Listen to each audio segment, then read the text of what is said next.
out the signals for the Baltimore Colts. Unitas gives to Amici.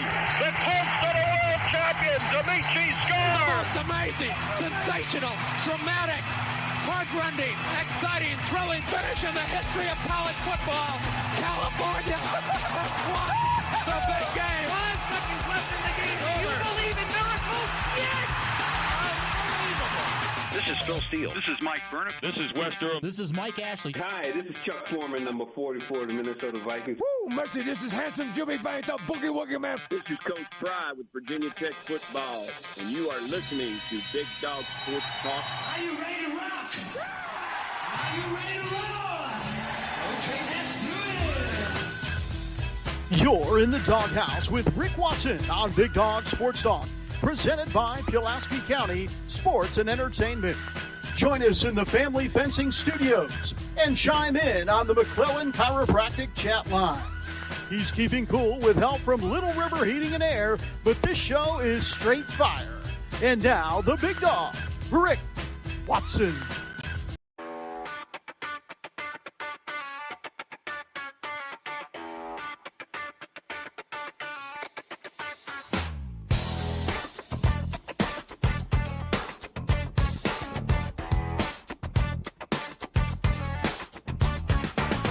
Rick Watson's got the mic, he's the big dog king.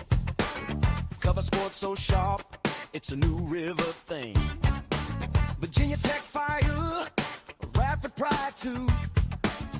Every stat, every play, he's bringing it to you. He's got that voice, deep as a valley, breaking it down, no dilly, no dally. Big dog sports talk, feel the bark, feel the bite. Rick's in the zone, every day, every night, from the Hokies to the Highlanders. He's got the spark, Big dog sports talk, lighten up the dark.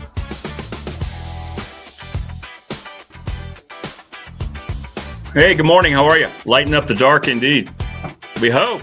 Hope you're good on a Tuesday. He's got the scoop, faster than a sprint. Calling Not fast like this a morning. coach, every word's a hint. Marvin Miami joins us coming up at 6:45-ish. The stories unfold. Rick's played by Tar Heels play. lost to Duke over the weekend, so we'll talk about that. With a laugh and David Smith will join us. We'll go back through the National Football League. let the games begin. And then Mike Burnop will talk about the Miami game, the matchup with UVA, and some Tech basketball. How's everybody doing? Hope everybody's okay. From the Hokies to the Highlanders. Hit me up on the McClellan Chiropractic chat room. We'd love to hear from you. And also the Professional Door text line 391-0788. Thanks for all the great comments about the music.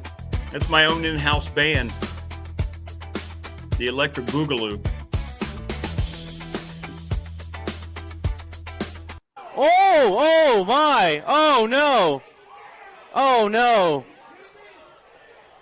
that was out of nowhere. Yeah, Electric Boogaloo. Good morning, Morris from Scott Stadium's Jeffersonian look, Delane Stadium's Jumping Sandman, and now this Palm Coast Hokie Shrine. BDST is live and online. Good morning, Morris. Good to see you. Good to talk to everybody. It is Thanksgiving week. We will not have a show on Thursday because, that's Thanksgiving Day. I'm going to write this week in my Big Dog Barks column in The Patriot about Thanksgiving memories and how it's all tied in directly to football. All my Thanksgiving memories growing up were tied into football. Morris, I don't know what you're talking about. That's just crazy talk. It was an actual band that came by the house and recorded it. It's just crazy. Good morning, Opal. How are you? So, you grew up in Pulaski, County, up in Dublin, and a lot of you were this way too. You would round up the neighborhood gang. Usually it was about, anywhere from 8 to 12 dudes. Hey, all right. Morris got his T-shirts. I hope you like them, man. I hope I didn't build them up too much. And remember, Morris, keep in mind, when you wear those, what happens in terms of the reaction from the opposite sex, I can't control. And I want you to understand that. And I hope your wife understands that.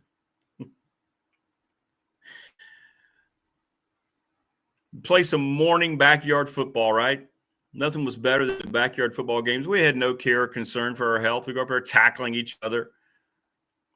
Horse collar tackles on our shirts, our T-shirts or our jerseys. Usually by Thanksgiving, like it is now, there's a little nip in the air. I remember for some reason, I don't know why, I've been a Broncos fan my whole life. For some reason, I remember having a Jim Zorn Seahawks, one of those nylon jerseys. Remember those from the Sears and Roebuck catalog? Oh, my Lord. And I still have my Gratishard jersey from when I was a kid. I'll have to bring it out. But you remember those? It would have like the name of the team. It would say, and this one in particular said Seahawks. And it would look a little like the jersey. You have like the sleeve stripes, and then the number 10 for Zorn, who was, and the ineffective coach of the Washington Redskins. And that's the jersey I would wear in the backyard when we were out playing backyard football. And back then, I can't remember if there was a college game. It may have been. It was always the Egg Bowl. It was always Mississippi State. That was the one college game that I can remember. But it was always, and it always has been the Lions and the Cowboys. And the Lions was always the first game, always at home back in the old Pontiac Silverdome. And whether it was the era of two number 20s that ran the football for the Lions, Billy Sims from Oklahoma. I think his quarterback was Eric Hipple. And then later on, obviously, it segued into Barry Sanders and his ungodliness. But you'd watch the Lions game, and, it didn't matter really who they were playing. And then my mom was a diehard Cowboys fan. I mean, diehard Cowboys fan. And then we'd segue into the afternoon game, watch the Cowboys play whomever. And try to have her meal in between so my mom wouldn't miss the game because she'd been, cooking all day. Good stuff. Thanksgiving memories, man. So if you still have your parents, thank God for your blessings. Good stuff. Knicks fan, it's all about food, of course. What's your favorite Thanksgiving food? Favorite Thanksgiving food. Ooh, that's tough. Well, I'm going to be a turkey guy on Thanksgiving. Like I'm seeing all these debates. Now, multiple's fine. But I would never be in a household where you replace the turkey with ham. And my mom always made the best and juiciest turkey. So I was a little spoiled. And now people are, where they fry them up, right? In the fryer. They put them out there on the, and they say that's delicious. So I don't know if I'd say it's my favorite. I don't know, man. It's kind of a combination. How about you, Knicks fan?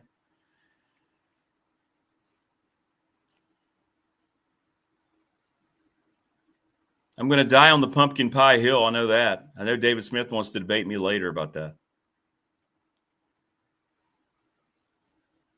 That's a good question. It's a tough question. Big Dog T-shirts, by the way, if you want one, $20. If they're shipped, $30. Just send me a text, Rick Watson, Big Dog Sports Talk. Or, you can DM me as well. Good-looking shirts. I hope yours satisfied you more. So there you go. That's what they look like if you want one. Right there. Be sure to subscribe, share, and like our channel. We're trying to make it to 1,000. So please do that in our media content. Radford last night played down in Dallas against SMU, and Highlanders lost their 6th straight. 89-72. Turkey in the smoker's awesome. Mac and cheese, yeah. Oh, yeah. Man, I miss my mom's mac and cheese. Yeah, mac and cheese is a good call. And I'm not one of those guys that usually likes, I don't intentionally mix my food, but boy, when you have like 4 or 5 items on your plate and you just eating them all, kind of, that's special. There's no word about carbs on Thanksgiving. Though. I get, you know. We want to make sure we eat healthy. No, we don't. We sure don't. We're not worried about eating healthy. Not on Thanksgiving. But, Radford last night, SMU and Radford are the exact same in terms of the way they play. Andy Enfield, the head coach, remember he was at Florida Gulf Coast, and then he was at USC.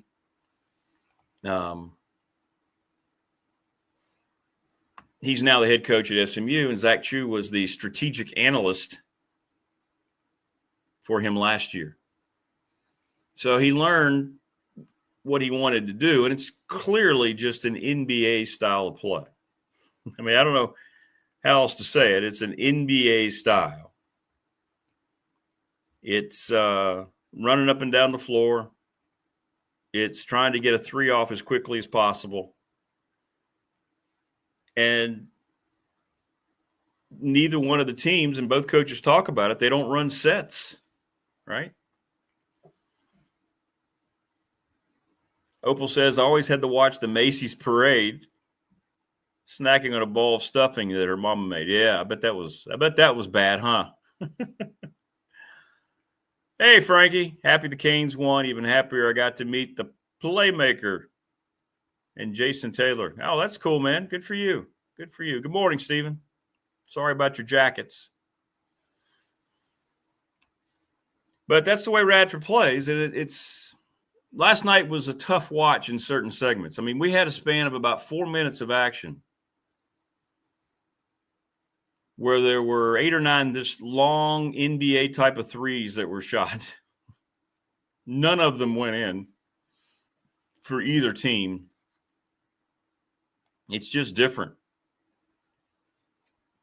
Those autographs mean more when you get them in person, don't they, Frankie? That's cool. That's cool. Yeah, Jason Taylor was a heck of a player. Heck of a player. So Radford now 6-game losing skid. That'll end on Saturday when they bring in something called Notre Dame, Maryland. And then another challenge next Wednesday night on the 3rd against Southern Miss. Well, I'm glad you had a great time, Frankie. That's cool, man. That's cool.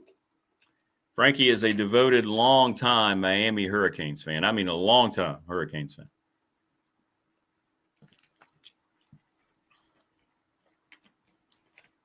It doesn't matter who you pull for. If you're a long-time real fan, that's great. That's great. I think I watched the parade some too. Now that I think about it, I think Mom was big on the parade. Family Fencing, sponsor of our studios. Give Jason Green a call, 540-200-8294, familyfencingnrb.com. They will work on your fence through the wintertime. It's the best time to do it, so you should reach out and give them a call. Mark Hunley, McCullough Chiropractic chat room. Hit us up there and go see Mark. Hit him up. Hit me up on the Professional Door text line, 540-391-0788. We'd love to hear from you from that standpoint. The Ready Set Fund, ReadySetFund.com. Bob Christ, if you have an organization or a team in your school that wants to earn money quickly, go hit him up. BobChrist11@gmail.com. He's the brother of Dave Christ, the Blacksburg legendary coach. National Bank, member FDIC, the exclusive banking partner of BDST on YouTube. Don't forget about Professional Door, 38 years in business. And work hard for my guy Travis, all of you who went up to see him and got hired. Ryan Price sponsors our BDST fan question of the week. Trust and estate planning. Question I don't really have. Let's keep it as a Thanksgiving question. Let's do that. Little River Heating and Air. I'm gonna steal Knicks fans' question. Little River Heating and Air, 500 or 540-553-2971.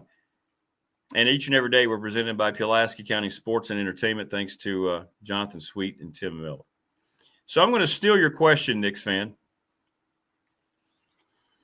What is your favorite Thanksgiving food? And that'll be our attorney Ryan Pry, BDST fan question of the week. What is your favorite Thanksgiving food? Or I tell you what, let's do it like this. What's your favorite meal? It doesn't have to be one food. What is your favorite Thanksgiving meal? How's that? Thanks to Brandon at Top Shelf Apparel, 4377 Lee Highway in Pulaski for the T-shirts. Lawson's Mobile Home, James Lawson, 300 North Franklin Street in Christiansburg, 540-381-8011. And go reserve your lane at the NRV Super Bowl, 540-382-5325. Knicks fan, thank you. Let's do that. What's your favorite Thanksgiving meal? Then we'll have the reveal on Friday. I will be doing a Black Friday show, but I'm not doing a show on Thursday. Opal says that the holidays are not the same when your parents and grandparents are no longer here. Yeah, you're right. Matter of fact, total transparency, I've already written that piece. I had to get it in a little early this week, and I got a little emotional thinking about those days. You have those memories, and you have your kids and your family now, but it's not the same. It's not. You're exactly right. But I will always watch the Cowboys game for my mom, just because that's what we used to do. Joseph says, I feel your pain, Frankie. Go Notre Dame. Joseph, that had to be the weirdest score for your Irish, right? I mean, you score 70 points on Syracuse, and I think you only had the ball like 17 minutes. I don't think I've ever seen more efficiency point scoring with such few possession time. That was wild, man. And look, people are getting on Notre Dame. They got on Miami for throwing late. Blame it on the system. Don't blame it on the coaches. Like, for instance, Notre Dame, they weren't trying to run it up, but they weren't going to not score when the opportunity came. Miami felt like they needed to score late because that's the way the system is set up. The ACC doesn't have a lot of respect in the system. So it's one of those deals where coaches aren't trying to show up other coaches.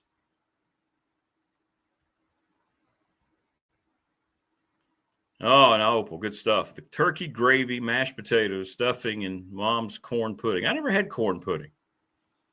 Yeah, love was great for the Irish. Morris is saying country ham, turkey breast. Yeah, both is great. I've had both. We used to have both sometimes.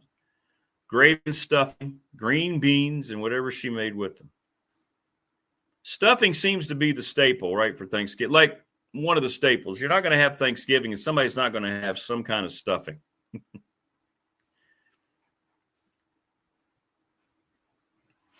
They call it stuffing, but I don't recall ever seeing mom's turkey ever stuffed with it. I think stuffing was always just a side dish.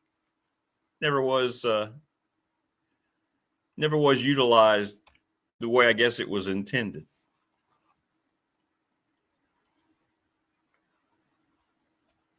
But we'll see with Radford Hoops. Still not shooting well overall. They did make 11 threes, but they were 11 of 39. They shot 69 times, and 39 of them were threes last night. And it's always Dennis Parker Jr. and Jones leading the way, although Jalen Johnson had 15 last night. And for SMU, they shot 26 threes.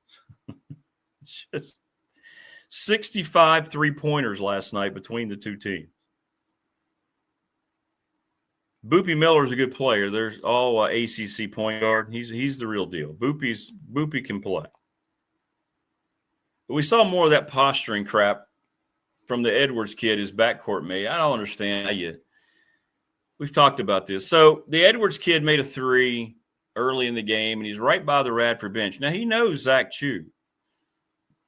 and he wasn't directing it at Zach, but he did some kind of motion toward the bench. I guess they were giving him a hard time, and right in front of the head referee.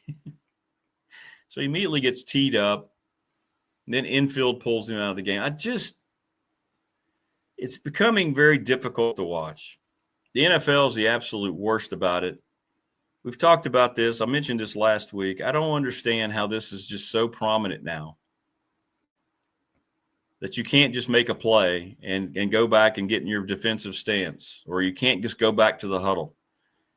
You have to do all these theatrics. It's taking so much away from watching these games. I don't know why you have to make a gesture. That 3 that he hit was, so early in the game.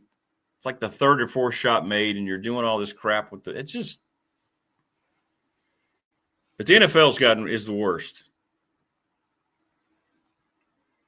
You can't make a simple tackle. The funniest one is when cornerbacks have done nothing for an incompletion, like the ball's overthrown or there's a heavy pass rush, quarterback's on the run, and he, misses his target, and then you see the cornerback do the finger wave or put the stupid sword in the – just stop. Can we just play the game, please? Can we just, for the love of everything, play the game? None of it's needed. It looks like, by the way, Matt Campbell, the head coach at Iowa State, is going to be the new head coach at Arkansas. Reports last night,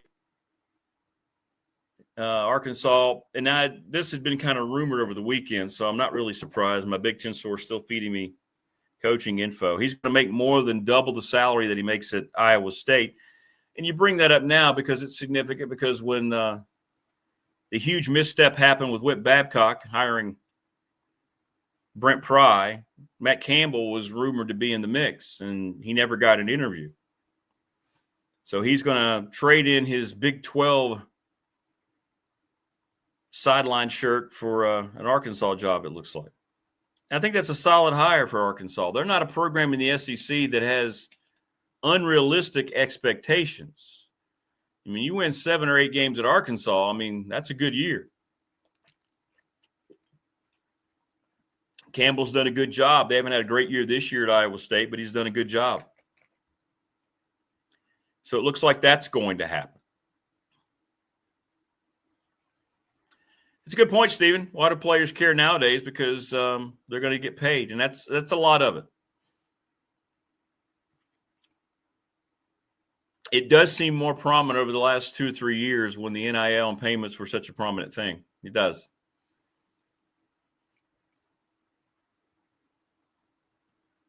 Getting paid is unfortunately, that's the biggest part of it.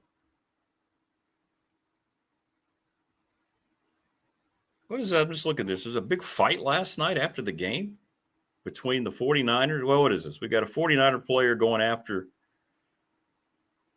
In case you missed it last night, breaking news. Looked like there was a big fight after the game. Let's see here. Oh, there was. Carolina and San Francisco last night. Apparently that was a terrible football game. I didn't get back to almost 11 from calling the game. By the way, got a lot of great compliments. Thank you. Jason says, I know I'm hungry. Turkey dressing, cranberry sauce. Yep, mashed potatoes. I'm with you, man. So far, you and I sharing the same table. Mac and cheese. Green beans, candied yams. I never was a big yam guy, but I get that. Pecan pie. Is it pecan pie or pecan pie? Now he says, I'm hungry. Yeah, me too, man. We've been talking about food a lot this week. What's Thanksgiving week?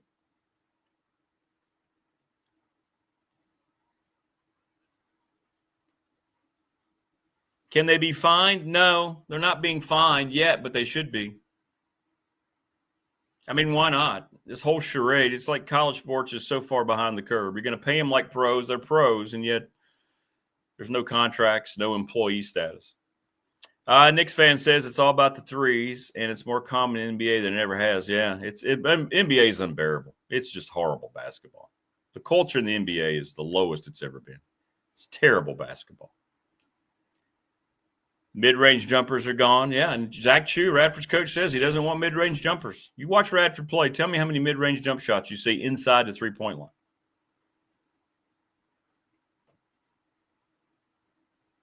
Yeah, I hope we evolve out of this basketball. We'll talk to David Smith. David Smith was a post player for Radford when Radford was coming into Division I. He's a Hall of Famer. I mean, this whole thing of not using the bigs anymore and not working the ball around and trying to get a good shot. UNC Wilmington did that very well at Radford last Friday. They're coached by a point guard who understands. I mean, you can play both ways. I understand there's times where you want to run a certain type of offense and shoot threes because you have good shooters, and Radford's got good shooters, and they're starting to make threes now.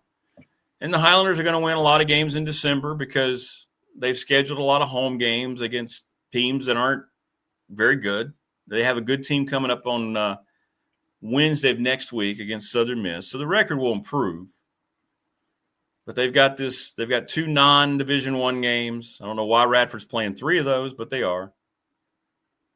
Coppin State, I don't think they've won a game. St. Francis has dropped down to Division III. That's the opponent after Southern Miss. So there's a chance there to all of a sudden get some momentum. But the thing about it, and Zach Chu said it in the pregame, this Radford team is not playing defense. They do not play defense. And he's got to work on that part of it because I think there's so much of a concentration on how to score offensively and shoot a lot of threes that guys just, aren't committed to the other end of the floor. I don't know how many times I saw last night when Radford made a couple of runs early. They had a chance. It was 35-32. Knicks fan says, I still love the NBA, though, because of my Knicks and FanDuel. But inevitably, they would give up an easy bucket on the other end. They're not stopping guard penetration, and then they don't rotate out. But it's interesting. They play exactly the same. Radford and SMU play exactly the same way.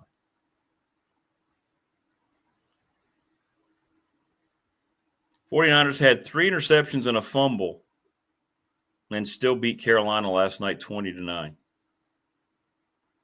NFL's not a good product. The NFL, they don't recognize it yet because of their arrogance, because they dominate all the ratings. Good morning, Christopher. How are you, brother?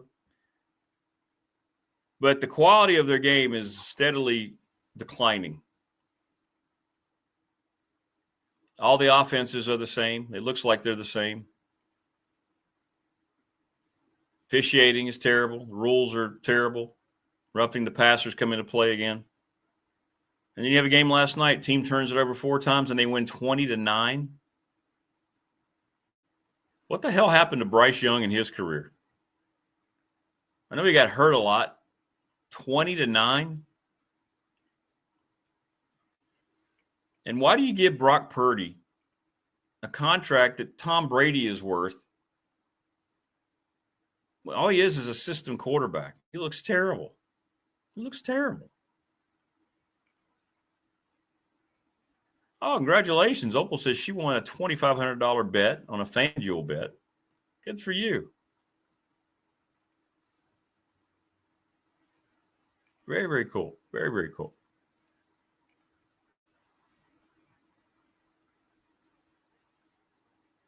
But yeah. But we'll see. We'll see how it all plays out. See how it all plays out. One more week for Tech as they will be battling UVA. Chance to play the role of spoiler on Saturday at Scott Stadium. I fully expect that game to be a fourth quarter game. I think Tech's going to play well. I think they're going to be really motivated to go out on that note. I think it would be something you could really kind of carry some momentum into James Franklin's first team. And UVA fan has to be nervous, right? Good morning, Rodney. How are you? UVA fan has to be very, very nervous. about that game because of the lack of success that they have had against Virginia Tech. And, you know, the one thing we do know for Tech is that Phil Montgomery's had them playing really hard. They're going to play hard again. And I think it's going to be an interesting game to watch. The way Tech's running the football is going to be a problem. They're running the ball very, very well. Now, I'll talk to Mike Burnop about that here in a little bit.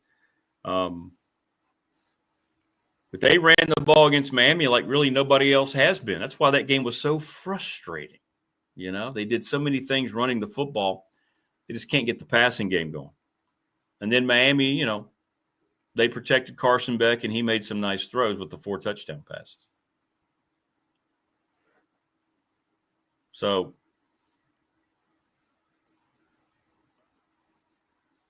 I think it's going to be a terrific game. I think Tech's going to play well on Saturday. I do.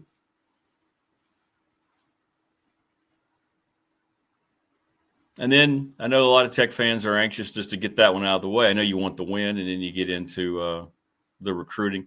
I'm getting a lot of questions about Tech recruiting. Look, I don't think anybody should worry about it. They're going to be fine. That's what James Franklin does better than anything. That's what he hangs his hat on, is recruiting. That the talent level is going to be improved so much. So much. Are you going to get all those, whatever it is, 19 decommits? No, like we talked about yesterday. Kids are already going to other places. But he'll get some, and he'll get others from other places. I mean, following some of these accounts on X, and all these kids are decommitting all across the country. It's all about posturing for other deals. This contact that's going on, kids are – it's just a free-for-all. It's an absolute free-for-all with kids who are being identified, that they have representatives that are putting their name out, whether they're official agents or not, letting schools know, hey, I may be committed to school X.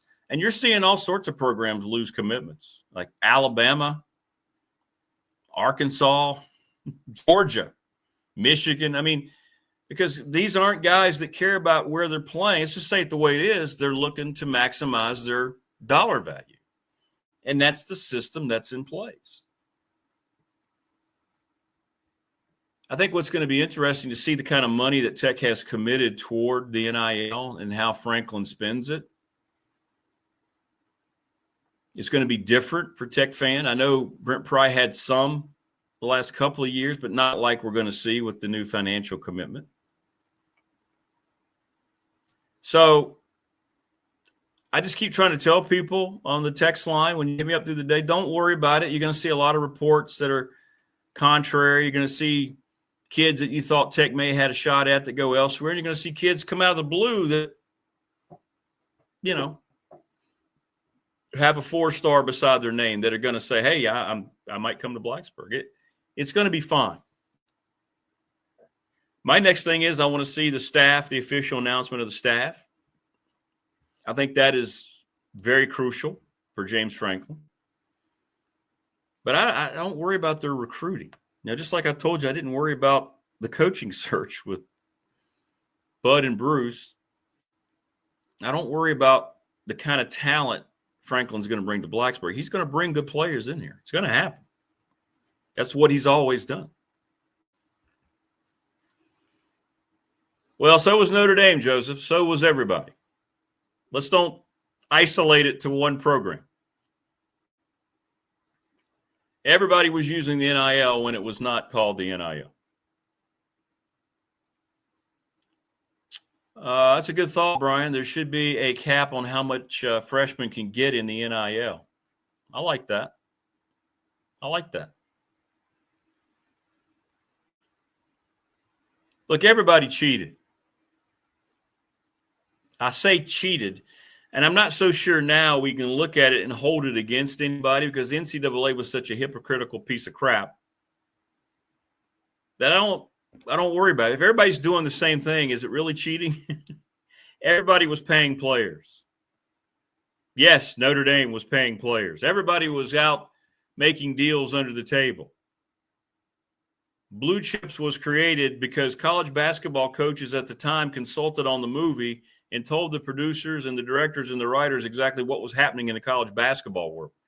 And that was Rick Pitino and Louis Carnesecca, Jim Boeheim, right? Some of the most prominent coaches in college basketball. Let's don't try to make this a certain program situation. This was everybody in college football and basketball. The Alabama Mafia is what they're called. You think Nick Saban recruited that way just because he's Nick Saban? A lot of it, sure, they were winning, but the Alabama Mafia takes care of those guys. It wasn't called NIL then. It was called, we're just friends of the program, just like in Blue Chips. Friends of the program. And I used to, we were led to believe all these programs are cheating. How dare they? Now you look back at it and you go, okay. All right, whatever. But I like that thought, Brian. I do. A freshman cap, just like there's a rookie cap. I like that. There needs to be something to help out the schools, right? There needs to be something to protect the schools. And that's why I think this employee status is big going forward. There has to be structure in contracts for this money, right? We all know the University of Noncompliance was cheating before cheating. Oh, yeah. UNC academically, too. Whew. Hopeful says, I wish I were in the Chauncey Billups and Terry Rozier inner circle.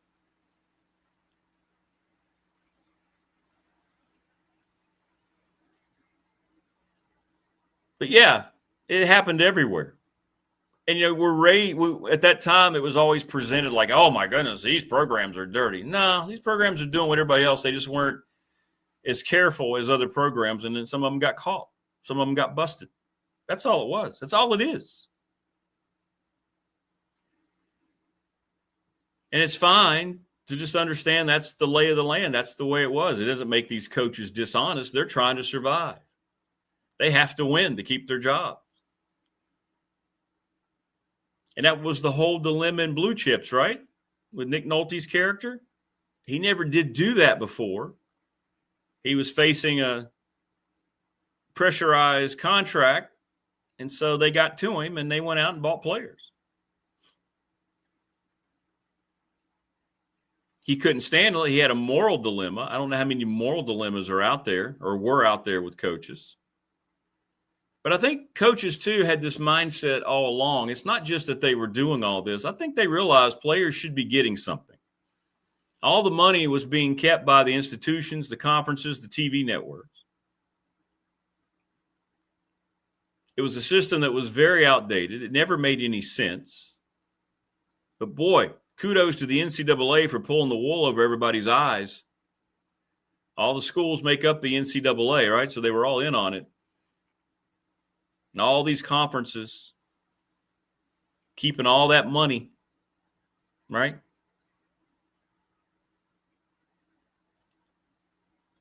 Yeah, it's going to be big, Tebow. I think you're right. I think Terry Smith's going to come to Tech. It feels like it. It feels like it.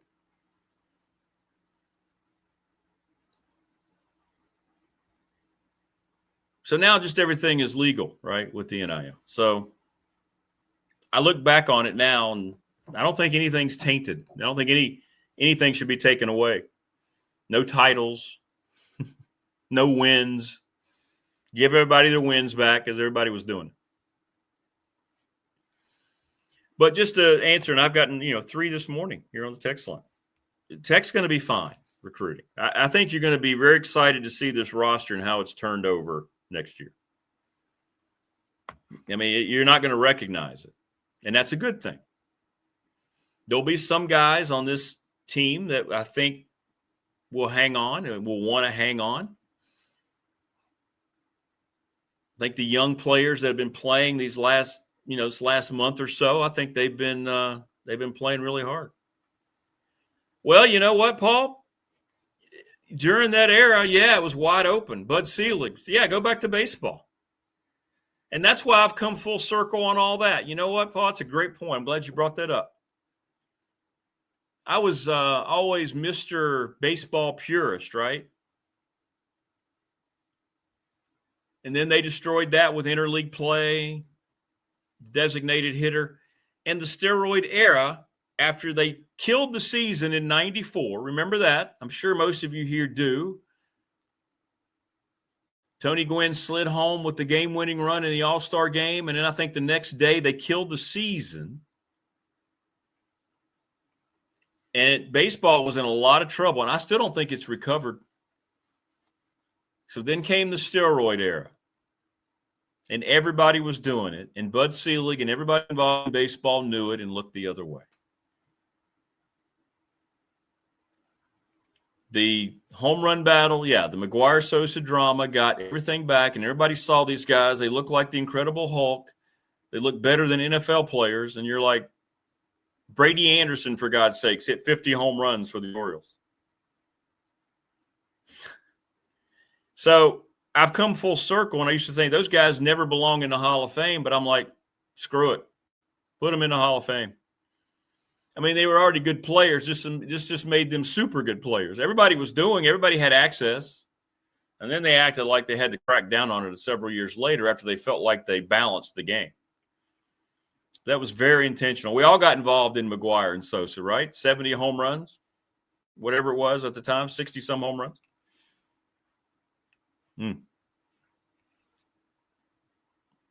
I've heard a lot about Poindexter, Tebow. It feels like it's his choice. I think he's going to be in demand.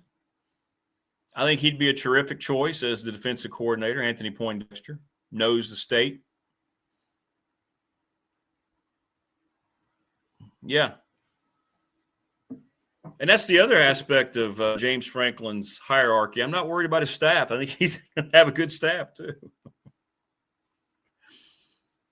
So neither one of those things really worry me. Marva in Miami joins us here momentarily.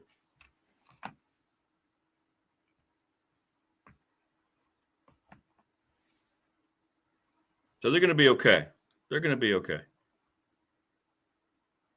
Yeah, the gambling thing, whatever.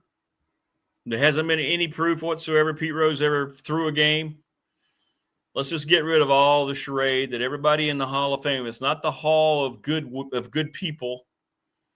It's not the hall of morality. It's the Hall of Fame. The all-time hits leader has to be in the Hall of Fame, and Barry Bonds has to be in the Hall of Fame. You can make the argument that Barry Bonds is the greatest hitter of all time.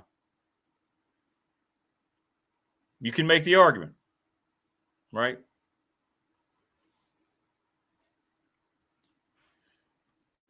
They have to be in the Hall of Fame. I mean, the era was open to everybody. Now, you can have a debate over the numbers. Who's the real home run king? For me, it's always going to be Henry Aaron because the steroids just added so much distance to the ball. That can be debated, but it doesn't take away their Hall of Fame status in any way, shape, or form.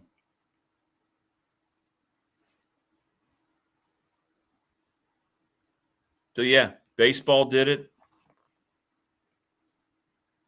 The one thing I'll credit the NFL with, at least they've been testing with it longer. You know, North Dallas 40 was a movie about injections and certain things to get you through. Back in even the 50s and 60s, baseball, it wasn't steroids. They had amphetamines just to kind of keep going because of the long road travel, especially late in the season. They're called greenies. They were called greenies. So we've never had choir boys playing professional sports.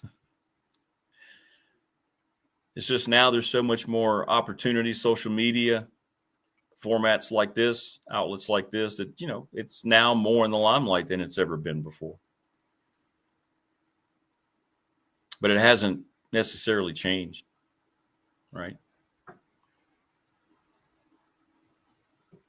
But, yeah, I think you're going to see some kind of structure. It's going to have to happen, but I don't know where that step's going to come from. No one seems to want to take any lead on it because everybody's got their own way of doing it. And you don't have to report anything right now. What about the guys and their taxes? Are they paying taxes? Are they filing for taxes? Do they put down employee status when they get these big checks? I mean, I don't know. Where's our attorney, Ryan Pry? What have you heard, Ryan, if you're with us this morning?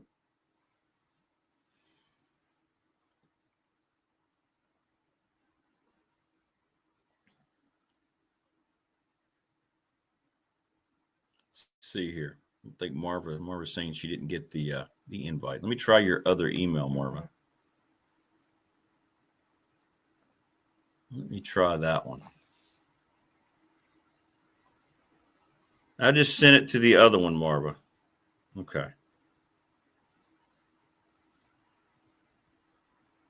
Marva's got 72 email addresses. Try that one, Marva.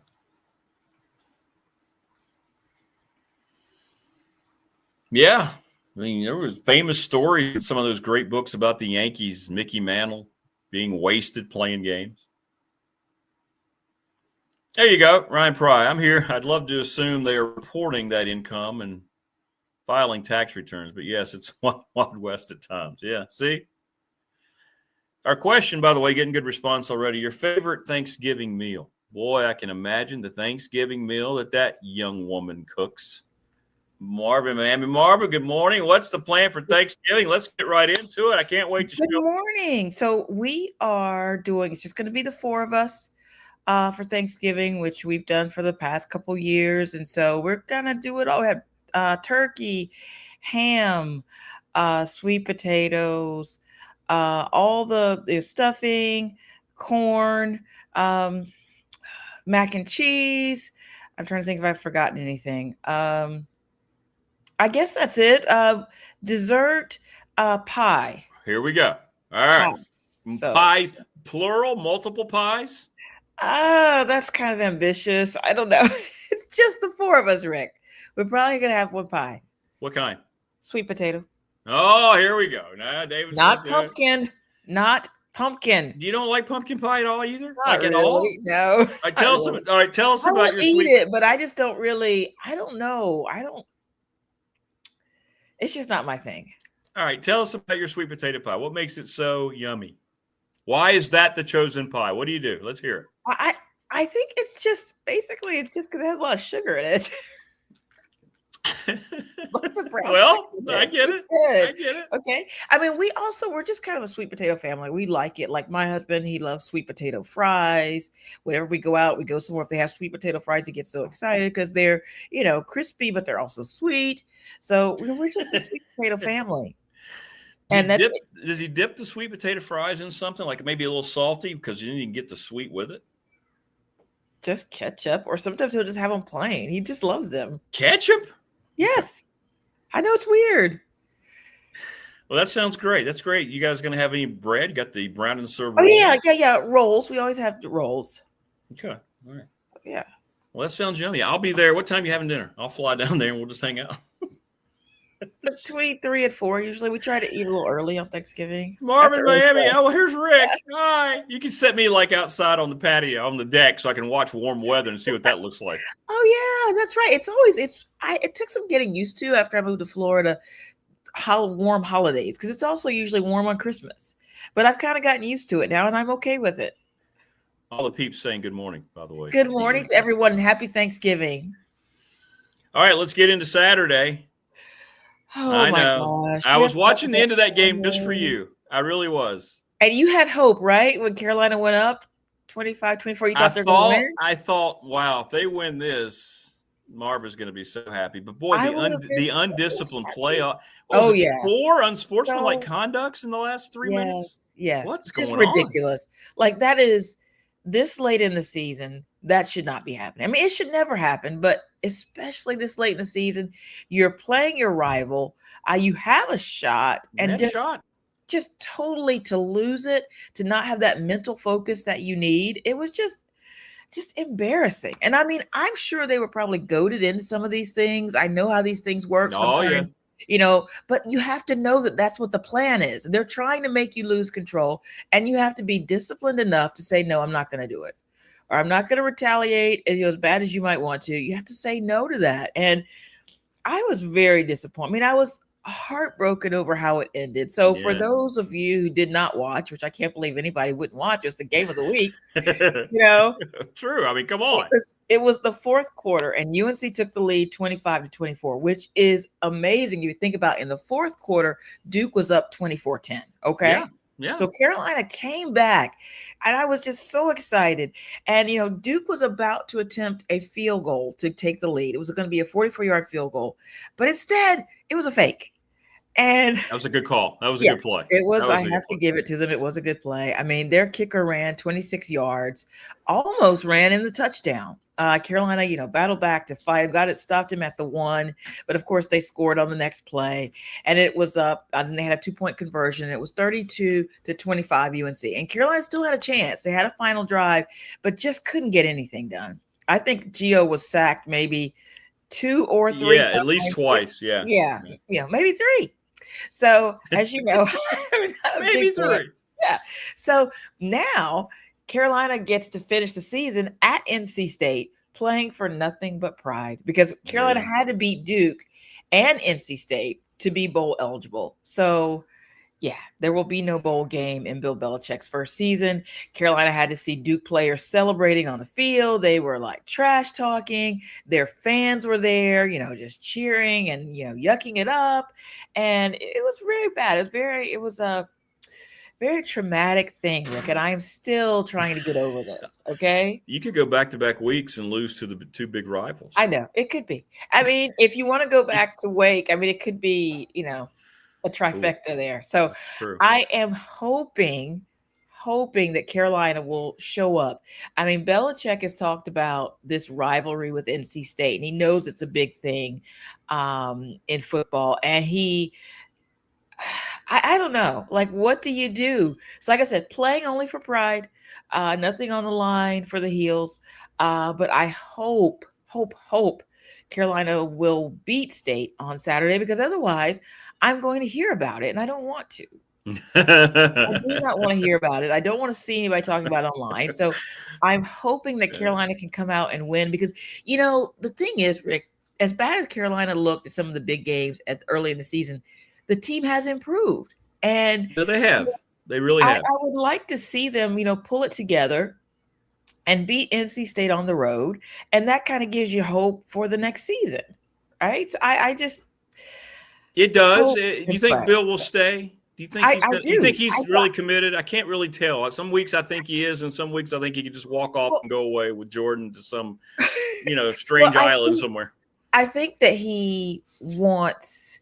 Well, he doesn't like losing, right? I don't think he likes losing. I don't think he likes being embarrassed, because some of these have been embarrassing. And so I think he will come back for that reason. I just don't think he wants to go out like that. I think he still believes that he can turn this thing around, and then he becomes the hero, you know, and he gets to ride off into the sunset, and then his son takes over, which I don't know about that. But anyway. Oh, no, boy, that would be just a disaster. I really don't know about that. Whew. But, you know, let's just see. I think he will come back. I just think it's a pride situation. Not that it feels like he has something to prove, but it's just, I think who he wants does. to go out like that? Well, I mean, I do. I think I don't know that he feels that way. I don't know. Like he actively, I read some things. He wanted that Giants job. He actively went after the Giants job behind the scenes, and they just looked at him like, "You're done in this league. You realize that, right? No, nobody wants you." You know, he didn't get a job back during the cycle when he was out of work. Nobody seriously considered him then. I think his reputation's already taken a hit in that league for the things that happened in New England when they were winning. And now Carolina kind of threw him a life raft. So I think he's there. If he wants to coach there, he's there. And if not, I think he's done. I don't think he's going anywhere. I don't think he's going to coach again. No. But I really think he wants to go out on top. I think he wants to turn this program around. And, you know, I've seen some Carolina fans who are already tired of him, want him to go. But there's still a lot of people who say, let's give him a chance. Let's see what he does in his next year. Because, you know, there's some fans who are still very salty about the way Mac Brown was fired. I'm sorry, my phone is ringing. Who's that? Who's calling? Who's it was calling? actually my husband calling. I don't know why he's calling because Why is he bothering me? This is mine and your time, Marva. Yes, I know. I don't know what he's called, but I think he realized what, and because I didn't stop the ring, he stopped the ring. He probably was like, "Oh my gosh, she's doing the show now." Yeah, but he just left a little while ago, so probably that was what that was about. But yeah, I think he is concerned about legacy a little bit, but I feel like he thinks his legacy is cemented, by all those Super Bowl rings. Maybe. Do you think I think he feels that way? And how much do you think would change if Jordan wasn't involved? If that whole sideshow circus craziness wasn't involved, how much do you think the mindset Carolina fan has toward Belichick will be totally different? Right? I think it would in a good way. I would say somewhat different because I still haven't seen. You got to see it on the field. That's what really changes hearts and minds of sports fans, right? But it just hasn't helped. Like if Carolina was winning this year and this whole Jordan thing was going on, I think people wouldn't care that much. They wouldn't like it, but they wouldn't care that much because it's always about winning, right? Like, Tebow says Big Bill's next job will be CEO of Hooters. Oh my gosh. Please stop. Was there a fight between Jordan and Belichick's son's wife? Paul said saw something. I don't know about that. Like I try my best to avoid the gossip about Jordan. I know that it was news when he went to her professional co-ed cheerleading tournament, which I mean, I don't know what that was about, but there's like TMZ or somebody got a picture of him in the audience. Yes. And he just looked so like, oh, I don't want to be mad. Here, he's just like, but I have to be here. And so that was a great picture. Funny. I don't think that's I don't think that is a really bad. It's just kind of funny. I mean, when you are part of a couple, you often go places sometimes maybe you don't really want to go, but you have to go. And that's what it was like. And to me, that was just kind of funny. I mean, some of this other stuff has been truly a bad look. I just thought that was just one of those things you do, Rick. If your fiance was a professional cheerleader, you would go and watch her perform, correct? Yeah, but I wouldn't want my fiance to be 23 years old. How old is she? 23, 24? I don't even know. That's it. I think it's 23. Maybe she turned 25. I had to look that up. I don't know. She's in her 20s. And he's in his 70s. There you go. Enough said. So, but anyway, yeah, you did play better. How's the basketball team doing? I haven't kept up. Basketball team continues to win. They are playing tonight. St. Bonaventure, actually in Fort Myers, which is just like an hour and a half north of me. I tried to get tickets. Oh yeah, you should go. I wrote it down. Fort Myers. No way it's sold out. There's no way it's sold out. Nope. You would not believe there are very few tickets available, and they're very bad. Like I'm a bit of a ticket snob. I really want to have a good seat, and I couldn't see a way. So I was like, then they play Michigan State on Thursday, so that should be a good contest for them. So I'm still excited. Seth Trimble still coping with his broken arm. That's such a freak accident. Happened in the weight room. Piece of equipment fell over on it. It could have been a real tragedy. I could have been. About his broken arm. I don't know how that happens. What happens going on with equipment. I'm glad it was just a broken arm and that he's supposed to be back sometime next month, like late December. I think it's going to hurt you in these games coming up. It's going to be tough. It's going to be tough, but I have seen some of these new players stepping up, and I'm excited about what I'm seeing. So let's see what happens. Let's see, what happens against Michigan State on Thursday. And I'm just so upset that if I had known about it earlier, I could have bought a ticket earlier because, like I said, it's only an hour and a half away. I was going to say, come on. It's 90 minutes away from me, and I can't. Yeah, so. And what you were saying about the Miami game, that, you can get in there. There's still seats. They're not great, and it's on a Tuesday night. So. I think you got to make some arrangements there. Come on, it's Tuesday. I'm going to see what I can do, but it's like, it's hard. Rick, is that a late game, though? Did they, move it to 9 o'clock? Like, Tech gets that a lot. Tech gets all these 9 o'clock starts on the ACC network. Well, that's because you're the primo matchups. They want everybody to see. Well.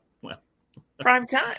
The ACC network. By the way, it's so bad. Like last night. The announcers are but it's the longer. They're the only conference that has the 3-minute and 25-second media timeouts. it feels like an eternity, and it is an eternity. The games every ACC game lasts over 2 hours because of the media time.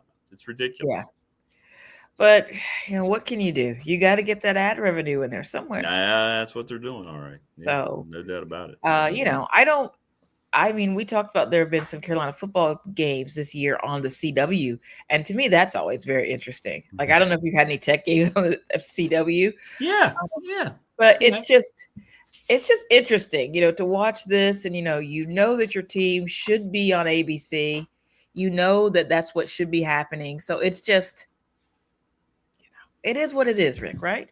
I like the games on the CW better than ESPN. ESPN's just so it's just so bad. They destroy everything they touch. I kind of at least on the CW, at least they're broadcasting the game because they care about the game.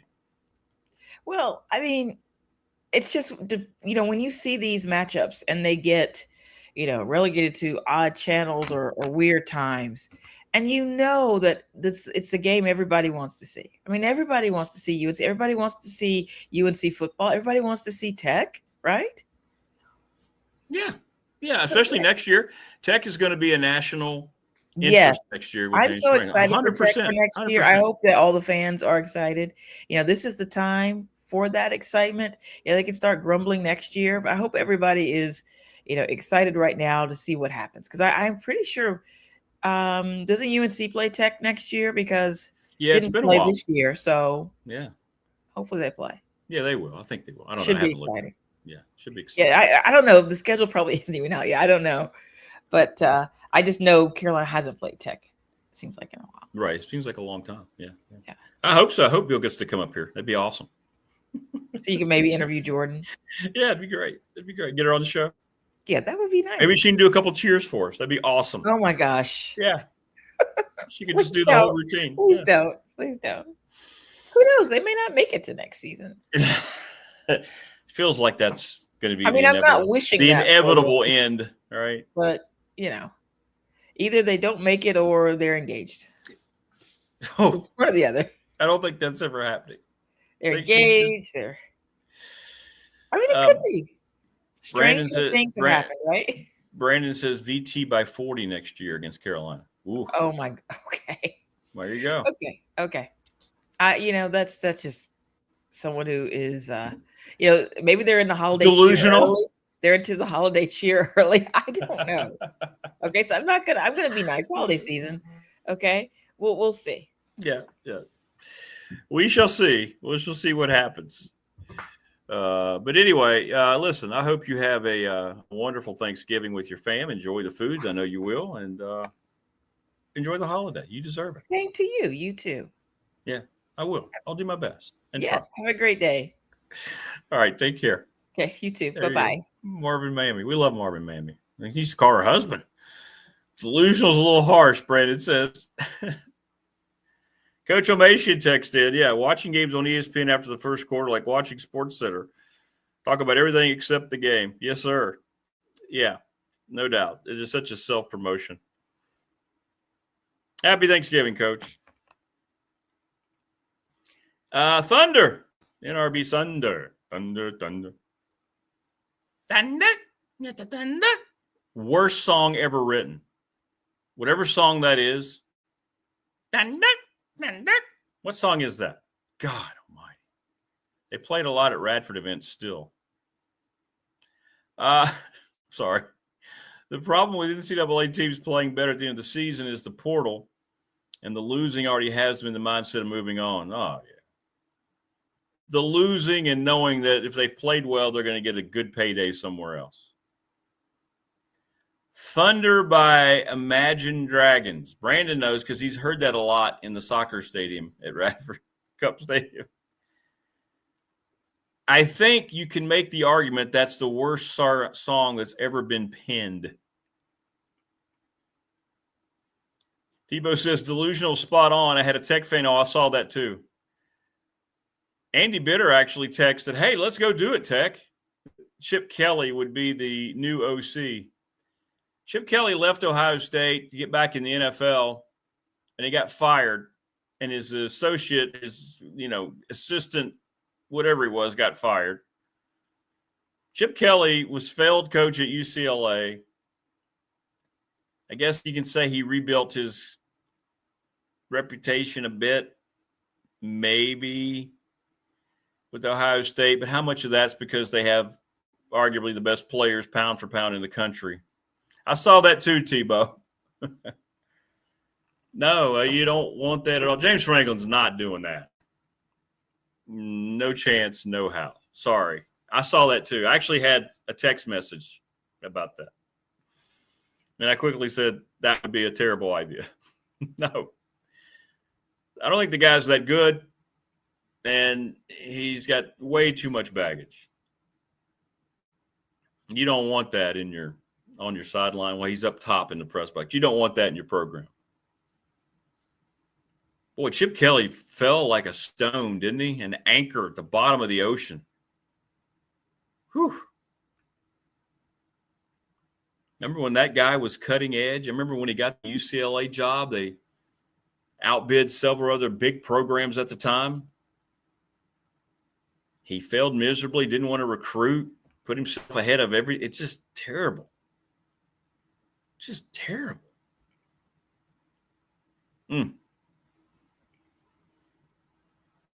Awful. Just awful.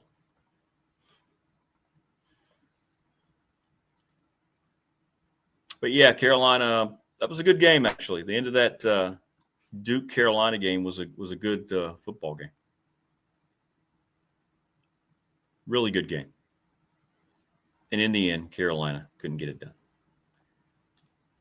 Be sure to go to Harvey's GM for your next vehicle. Go see Brad Harvey. I bought my last 3 cars from him, and I'll buy my 4th.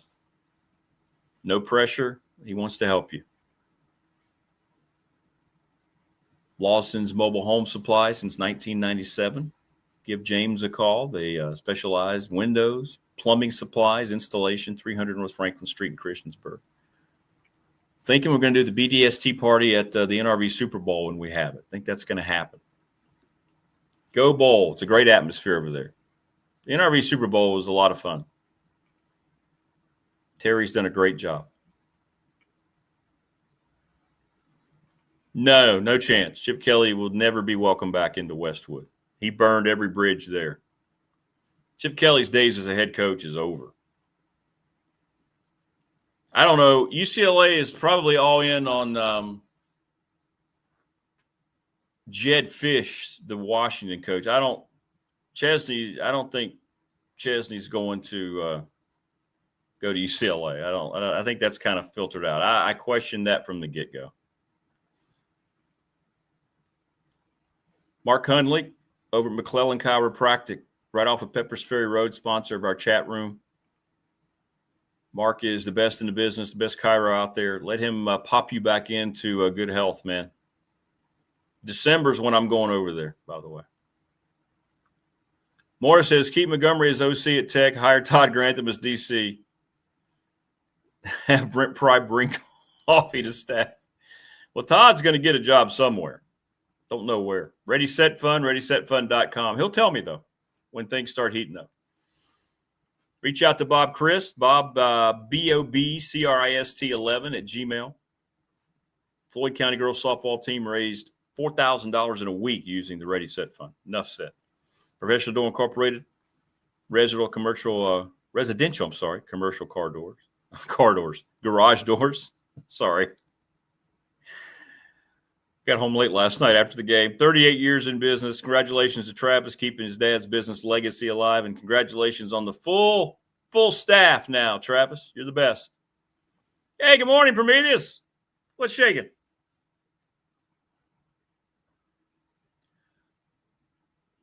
TLB, but Bull Creed would be a better option than OC. Yeah, he would. He's got some moves out there in the yard chasing down critters.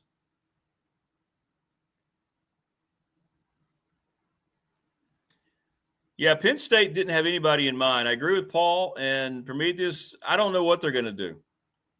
And that's why, to me, there were a lot of red flags about Franklin. Just because they let him go, they didn't have anybody in mind. Thanks to Lara Ramsey, National Bank member FDIC, the exclusive banking partner of BDST. Ryan Price, the attorney, 701 West Main Street in Radford. He specializes in trust and estate planning. It's simple. We're going to unveil it on Friday. Your best Thanksgiving spread. What's your favorite Thanksgiving meal? Charles Lee, Little River Heating and Air, 1095 Radford Street in Christiansburg, 540-553-2971. Go get your units checked out. Save some money. Let Charles show you how to save money. And Pulaski County Sports and Entertainment, the presenting sponsor of this program, speaking of saving money and making money and creating opportunities, boy, they're the best. And in December, we're going to have a representative on every week. Every time we've had Jonathan Sweet on, people get excited and they feel bad about themselves.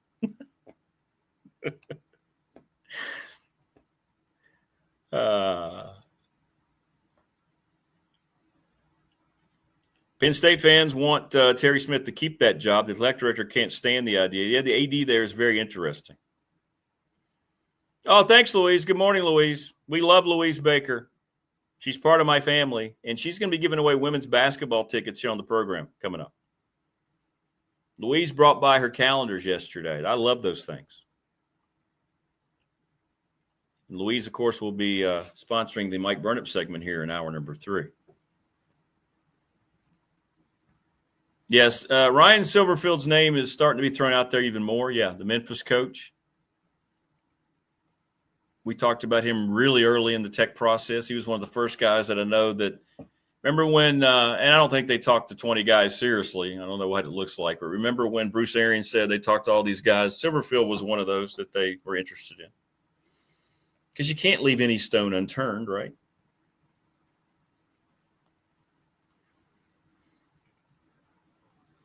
But he will. He will. Hey, Carrie, good morning.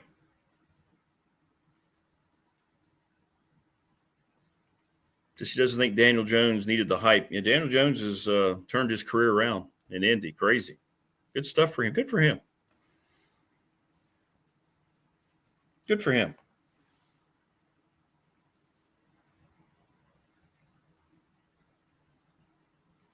Oh, by the way, we'd be remiss. Every Tuesday we have Brian Siegel on from the Boundary Corner podcast, and they do a great job. Please keep Brian and his family in your thoughts and prayers. He lost his father yesterday. So Brian's not going to be with us for the next couple of weeks. It's something that kind of hit toward the end of the week, and he reached out yesterday, and Brian lost his father here right around Thanksgiving. So, Brian, thinking about you, man. Prayers up. I know it's a terrible thing, losing your parents, especially around the holidays. So reach out to Brian on social media, on the Boundary Corner, and let him know you're thinking about him. He's a great dude. They do a great job over there on the podcast. And please reach out to him and let him know that you're thinking about him. That's tough, man. That's tough. The good news, as he said yesterday, he got to be there. The family got to be there at the end, and that's a special thing. I didn't get to be with my mom when I got the call. I was trying to make it back, and little things like that do mean a lot. So keep Brian in your thoughts, please. Yeah, tough all the way around. Tebow says, from what's going around, Penn State's AD didn't hire Franklin. Yeah, they didn't like him immediately. Much like what's happening with Shane at South Carolina. They did not and do not have a plan. And they let him go anyway. Yeah, I saw Ricky Ronnie immediately saying he had no interest, or he just said, no, I'm here at Old Dominion. And you never know. He did take a shot. Yeah, I saw it for this. He got a little tired of the questioning. I don't think that's what we talked about this yesterday. You're running your own program, trying to build your own thing. And I know you'd come here and potentially make more money, but you're going to get more money from ODU. Do you want to leave the program you've worked your ass off to build just to come be a coordinator? I think Ricky Ronnie's a pretty good head coach. I mean, he's developed, and he's got that program doing well. But, yeah, he shot that down pretty quickly. And I don't know if Tech fan wants that or not. I know it looks exciting because of what they did to Tech this year. like I said, just trust the process, and James Franklin's going to find his guy. Doesn't mean that he's not good friends with Ricky Ronnie. But, yeah. Yeah. Rick, what's your take on the student that showed up at the VT airport to see Bud coming back from visiting Franklin, got his pic on Twitter? Yeah. Why? I saw that his Venmo account exploded. Why did people give him money? Was he asking for money? That part I didn't understand. It's cool he had the wherewithal to do that. Now, we weren't sure exactly why. Was that a last-ditch effort? Was that why they sent Bud? They sent Bud because that's who James Franklin has the most respect for. Right? That's the guy that he's very prominent and has respect for. I wondered why his Venmo. He asked somebody to buy him a pizza. Oh, really? People were Venmoing him? That's funny. That's funny. He got $2,000. That's crazy. That's crazy. All right, coming up, Mike Burnop at 8 o'clock, joining us now a little bit early because is that guy, the Radford Hall of Famer, David Smith. What's up, DS? Good morning, man. What's going on, buddy? How you doing this morning, man? Doing all right, hanging in there. Disappointing night for the Highlanders last night. Yeah, but, second half in particular, Yeah. Same type of things are happening. Yep, so we'll see. We'll see. I hope they'll fix that. Hopefully they'll get that fixed. The shots fell a little better early, but one thing's for sure. If you learn from it, you'll be all right. We'll see. Yeah. We'll see. How much do you hate the trend in all basketball? You're a post guy. You made your living down there, man. You battled. You earned your living around the back. How much do you hate to see the way the game's evolved away from that and this reliance on three-point shooting? Not just at Radford, but everywhere, it feels like. Man, No wonder you called me on here early. But you didn't call me early enough if you want to unpack all this. I know. First of all, before we get into that, I got to address some slander that was thrown my way directly and indirectly over the last week. What happened? So let's address that, and I'll get back to your post play. If you notice today, I'm wearing the authentic Miami Dolphins gear. Yes. Because someone that looks like you last week may have, because I listen every day, may have said, it's been so long since the Dolphins have done. Do you believe it's been 50-some years? Oh, I bookmarked it. I'm so petty. You're not wrong. It was more of a shock. It was more of a realization when I was there thinking about it. I went, is that right? And I'm like, it was. It is. The Vikings was the last Super Bowl. And it was raining, if I recall. I think it was Tulane Stadium, if I'm mistaken, 24/7. And then, so that was the third straight appearance. The first, because now I got the mic. So here it goes. The first one was the Cowboys. We lost to the Cowboys in the Bob Lilly sack. They finally broke 29 through, yards. right? 24-3, we lose that. Then we go undefeated and beat Washington. And then we come back and we beat Minnesota. And then the next year, we lose in the Sea of Hands, the Oakland game, 28-26. I'm 11. I'm crying because I'm like, it's no way we're not going back. And then the drought ensued for the longest time until David Woodley. He took them in like 81, 82, and I believe that was the strike. That was the Riggins game, 4th and 1, and he breaks the tackle and scores. And then they came back with Marino's year 2. That was the Niners when they beat them pretty bad by Marino versus Montana. They thought that was going to be great, and we didn't have a chance. In fact, Rick, weirdly enough, I was playing at the time, and we had practice during that game. We had practice. While the game was happening. I think we were at Ohio U, and it was Sunday. And listen, if you knew Coach Davis, it was like it could be the soonest work in. So we got that work in, and so the game was an afterthought, I guess, because we didn't see it. So there's my Miami love for the day. And you're right, it's been 40 years. Yeah, it's been 40, and it's been a long time. And then the second thing is, I don't know if you guys have unpacked this whole pecan pie, apple pie, pumpkin pie, sweet potato pie. I know. I'm already accepted defeat here. I know I'm going to lose this battle because everybody's saying sweet potato pie is far superior. Well, here's the thing. They're right, and that's enough. They're right, and that's enough. I was going to come in here with some ammo for you to let you know if you had said apple pie, which I'm getting this week, I would have said cool. I would have even sent you to a place in Amherst County that is legendary called Woodruff's Store on Route 130. That was on the Store. Okay. It was on the Today Show. They were so good. The Woodruff family, I went to school with them. That's cool. Their family has made them, and my sister will be bringing them here to Richmond for this weekend. I would have even said, okay, cool. That their legendary store, and they don't make pumpkin pie. So that right there should let you know, brother. So you just don't like pumpkin pie at all?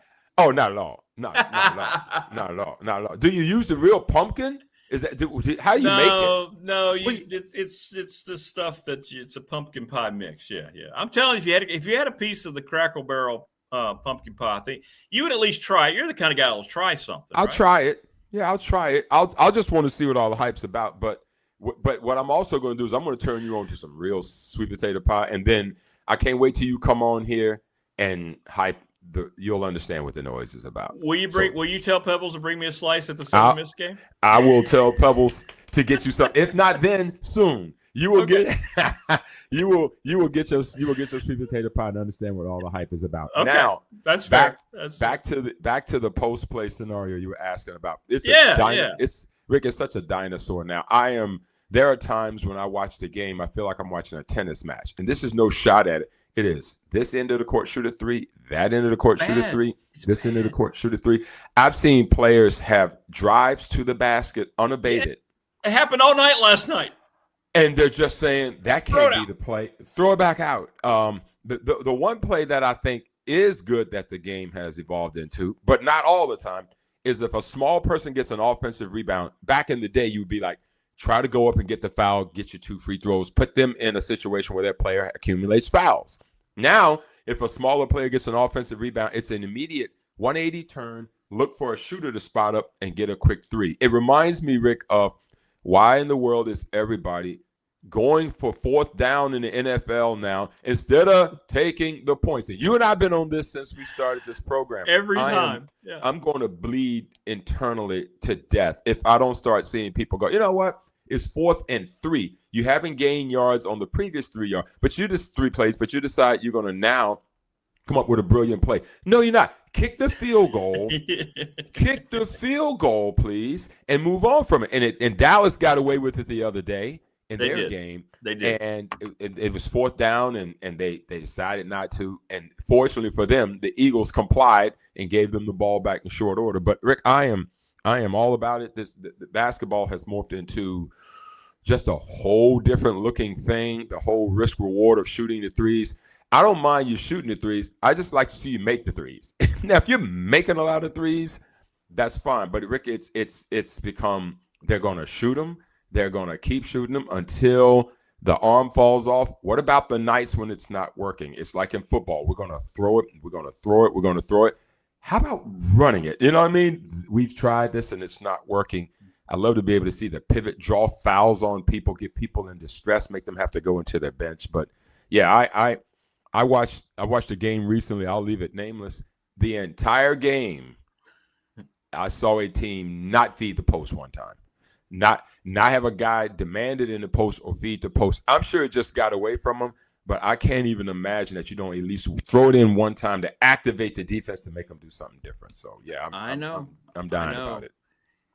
It's not good basketball. I mean, Infield and Chu, they play the same way. They were mirrors of one another. We had a stretch of 2 to 3 minutes, David, and that's all it was. There were 8 or 9 threes taken during those possessions. Nobody – and you're just running down. We're talking NBA range threes. Clunk. Sure. And then the teams don't get back. So then it's just – and you're sitting there going – I actually stopped in the middle of the call going, this isn't fun. This is not what the – Dr. Naismith didn't have this in mind. What are we doing? You know. Well, yeah. In fact, Rick, during one of the stretches, they actually made them, though. Like in the beginning, I think it was the end of the first half where it was like because Pebbles and I were watching, it was like 5 straight possessions where the shots were made. But, Rick, it is, as the announcers on the national broadcast said, it's NBA at its finest. It is space. It is pace. It is risk versus reward. It is I am, and that's what they seem to think is the most important. And what is it? They say you can shoot 33% from three. It's like shooting 50% from two. Well, if you're not shooting 33% from three, go inside. I just would welcome a challenge to the rim and get somebody on the foul line and that kind of thing. It's got to be.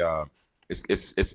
I know I talked to Coach Davis about it one time, and 4 or 5 years ago, and he said, if I see another ball screen, he said we never wanted to run people to the basketball. It was like you felt like it was just crowding people a lot, and so now you can't have a play without a ball screen. It appears. I mean, you're right. And I know things are different. And not everything from the old days was better. No, I won't be that not guy. everything. Not everything. I mean, no. But I think like most things, there's good things from our time and bad things from our time, and there's good things from this time, and there's bad things, and we're seeing an evolution now that it reminds me a little bit of when football went to Chip Kelly went no huddle and just speed football and just kind of, and I remember Saban was going crazy and it was like bad for the game. And then after a couple of years, he's like, I'm getting rid of these big guys. I'm going with small guys. Right. He reinvented himself and he figured it out and won. But I think this is just one of those evolutions, Rick, that some of us that are, products of the 80s and 90s got to start to look at and go, you got to find a way to like it. Yeah, I guess. We'll see how long it lasts. Everything goes ebbs and flows, right? That's Things correct. come back in. The NFL, all of a sudden, you and I, heck, we started these segments back on the radio show, right? Running backs weren't getting paid. Running backs weren't thought to be that. They're not a premium. And all of a sudden now running backs are getting paid. So it goes in ebbs and flows, and I guess it always has. But right now, the ebb and flow in basketball at the professional and collegiate level is not good. It is not good. It's not a good game. And if you've been to an AAU game lately and watched, little kids hoisting threes 100%. all over the place, and people, I don't blame anyone for it. The Golden State Warriors style, they're grown men. They can do what they want.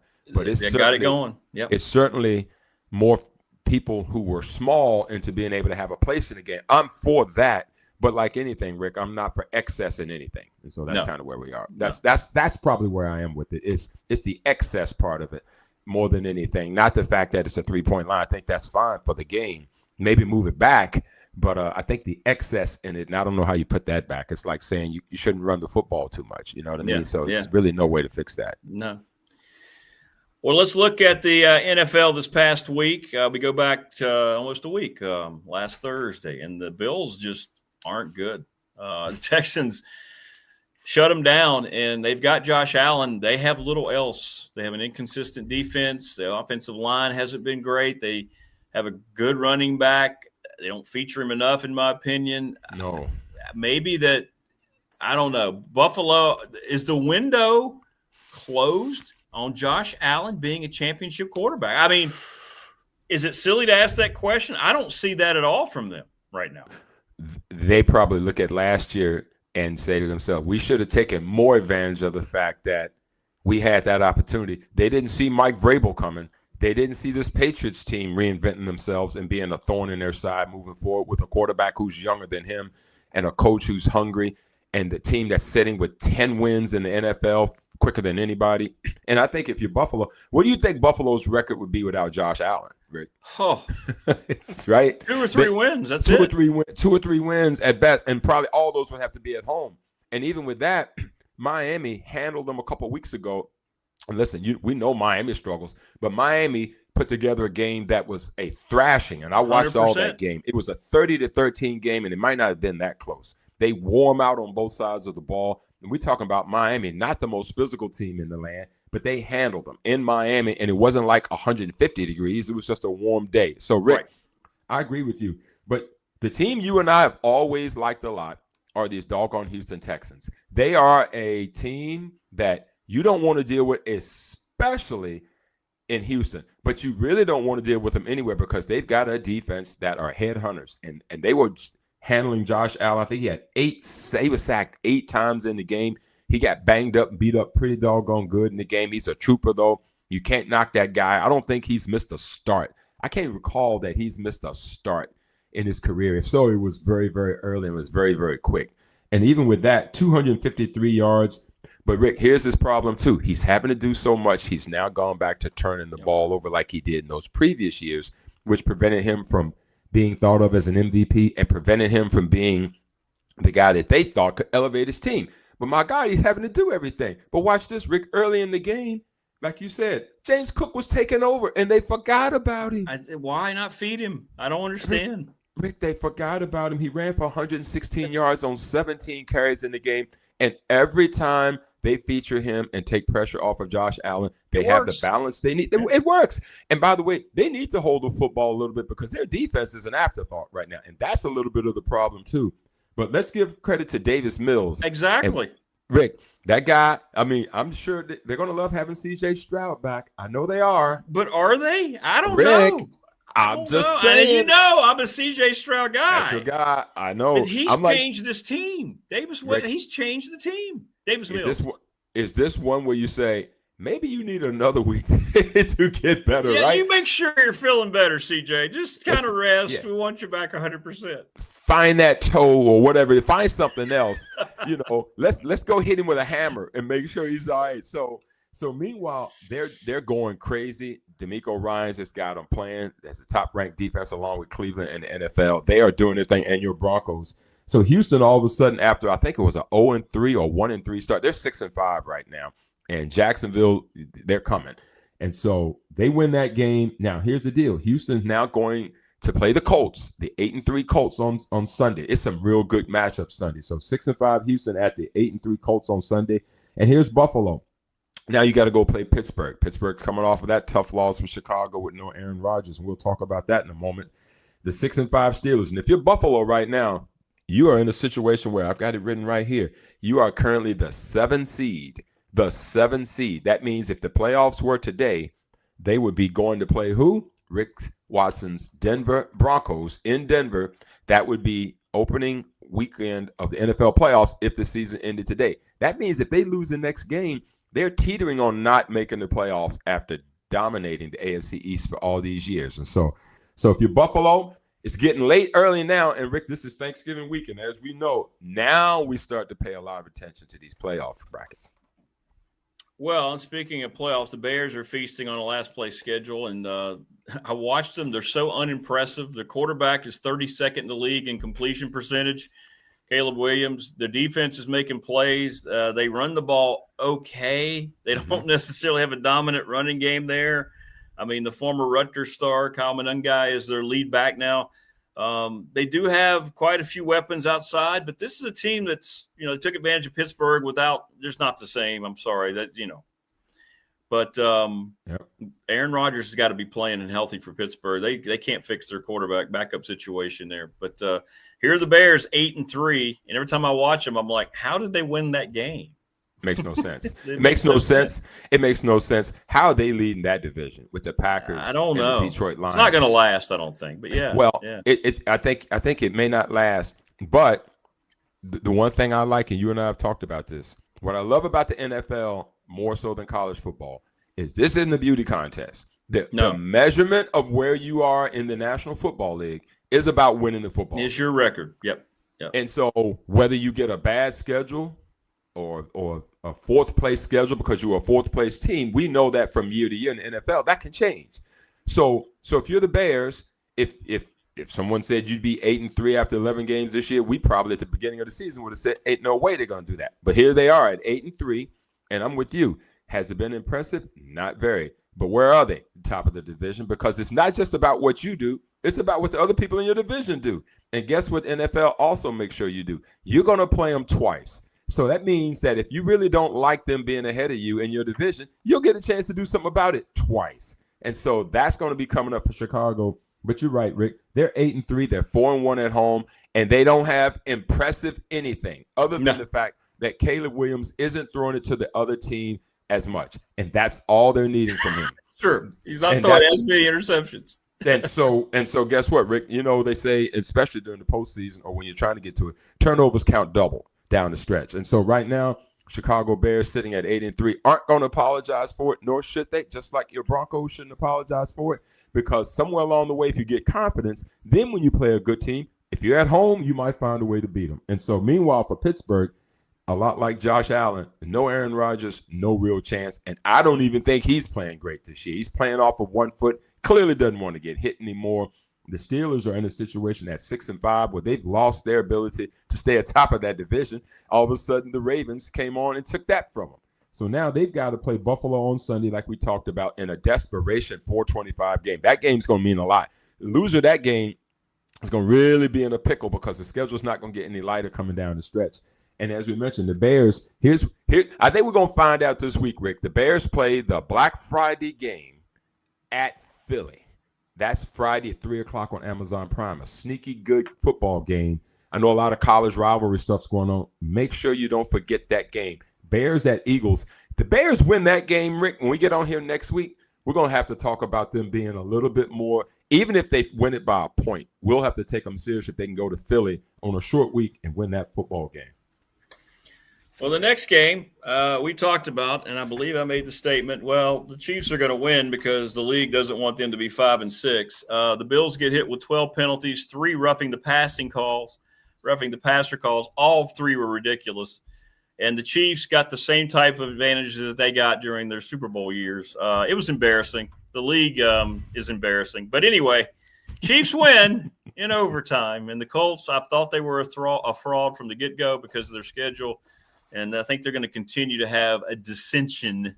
But that was a game that they had in hand, and then all of a sudden things changed.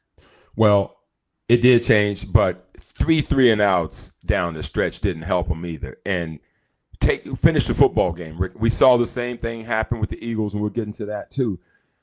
Yes, all those things are going to happen. But Rick, I remember, and you've played too.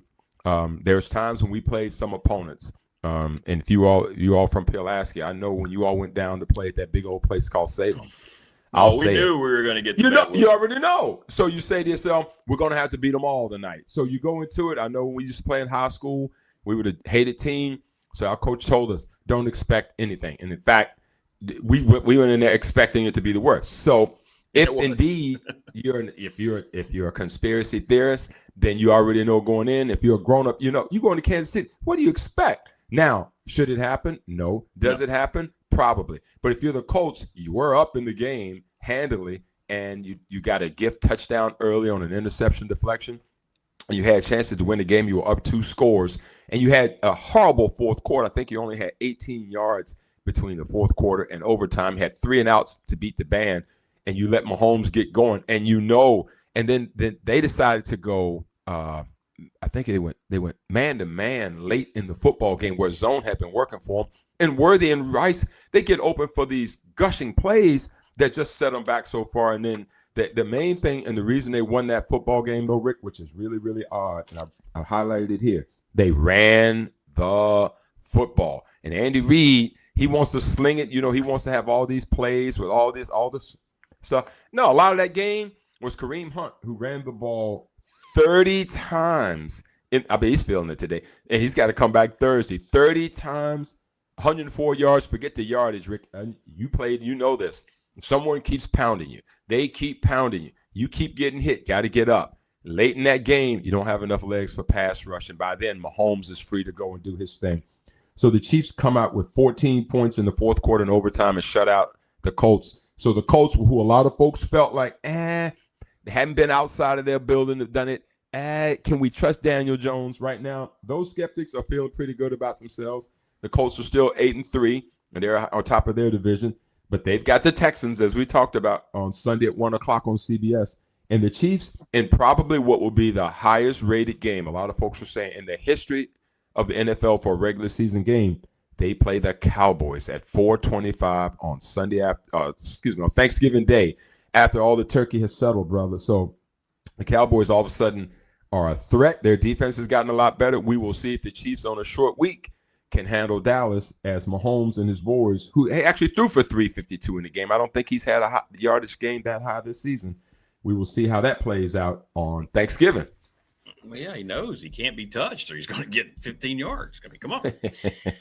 All right. Speaking of the Eagles, they don't look the same. I don't know if the things we heard about Jalen Hurts are legit. They were reporting during the game. And by the way, Tony Romo continues to be the worst analyst on TV. He totally embarrassed himself. He's lost his fastball. Rick, he's terrible. What happened to him? What happened to him? All he is a Chiefs apologist. He was rooting actively for them. He got ripped so He much did. on X. I saw that. He's terrible. I don't know. It's unlistenable. Yeah, so we can take a second on that. I don't know if he read his own press clippings. He came into this thing. He was like, I think they're going to run this. And his whole stick became, I can predict what the play is based on this. And all of a sudden now he has lost it so much that I think even the people in the know are starting to sense that he is. And they paid him a ton of money out the gate. And so now listen, you can give me a lot of other, you can give me the McCourty guy and Charles Davis. You give me them and I'm straight every week. But he is, they're kind of stuck with it right now. But they're stuck with it. He is for at least terrible. another couple. Mm-hmm. Just terrible. That's right. All right. Cowboys now 21-0. And Dak Prescott, you know what? He put that team on his back in that game. He did. He showed his leadership. He gets knocked a lot. I'm a big fan of Dak's after the way he's handled his personal life. Yep. That's a big win for Dallas. I don't know how far they're going to take this thing, but they made some trades at the deadline that helped that defense, and they look a little different to me.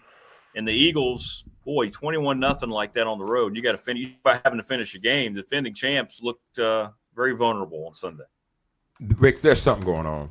I don't know what it is in Philly. I mean, they've been talking about it when they were winning. They were talking about it when they haven't been winning.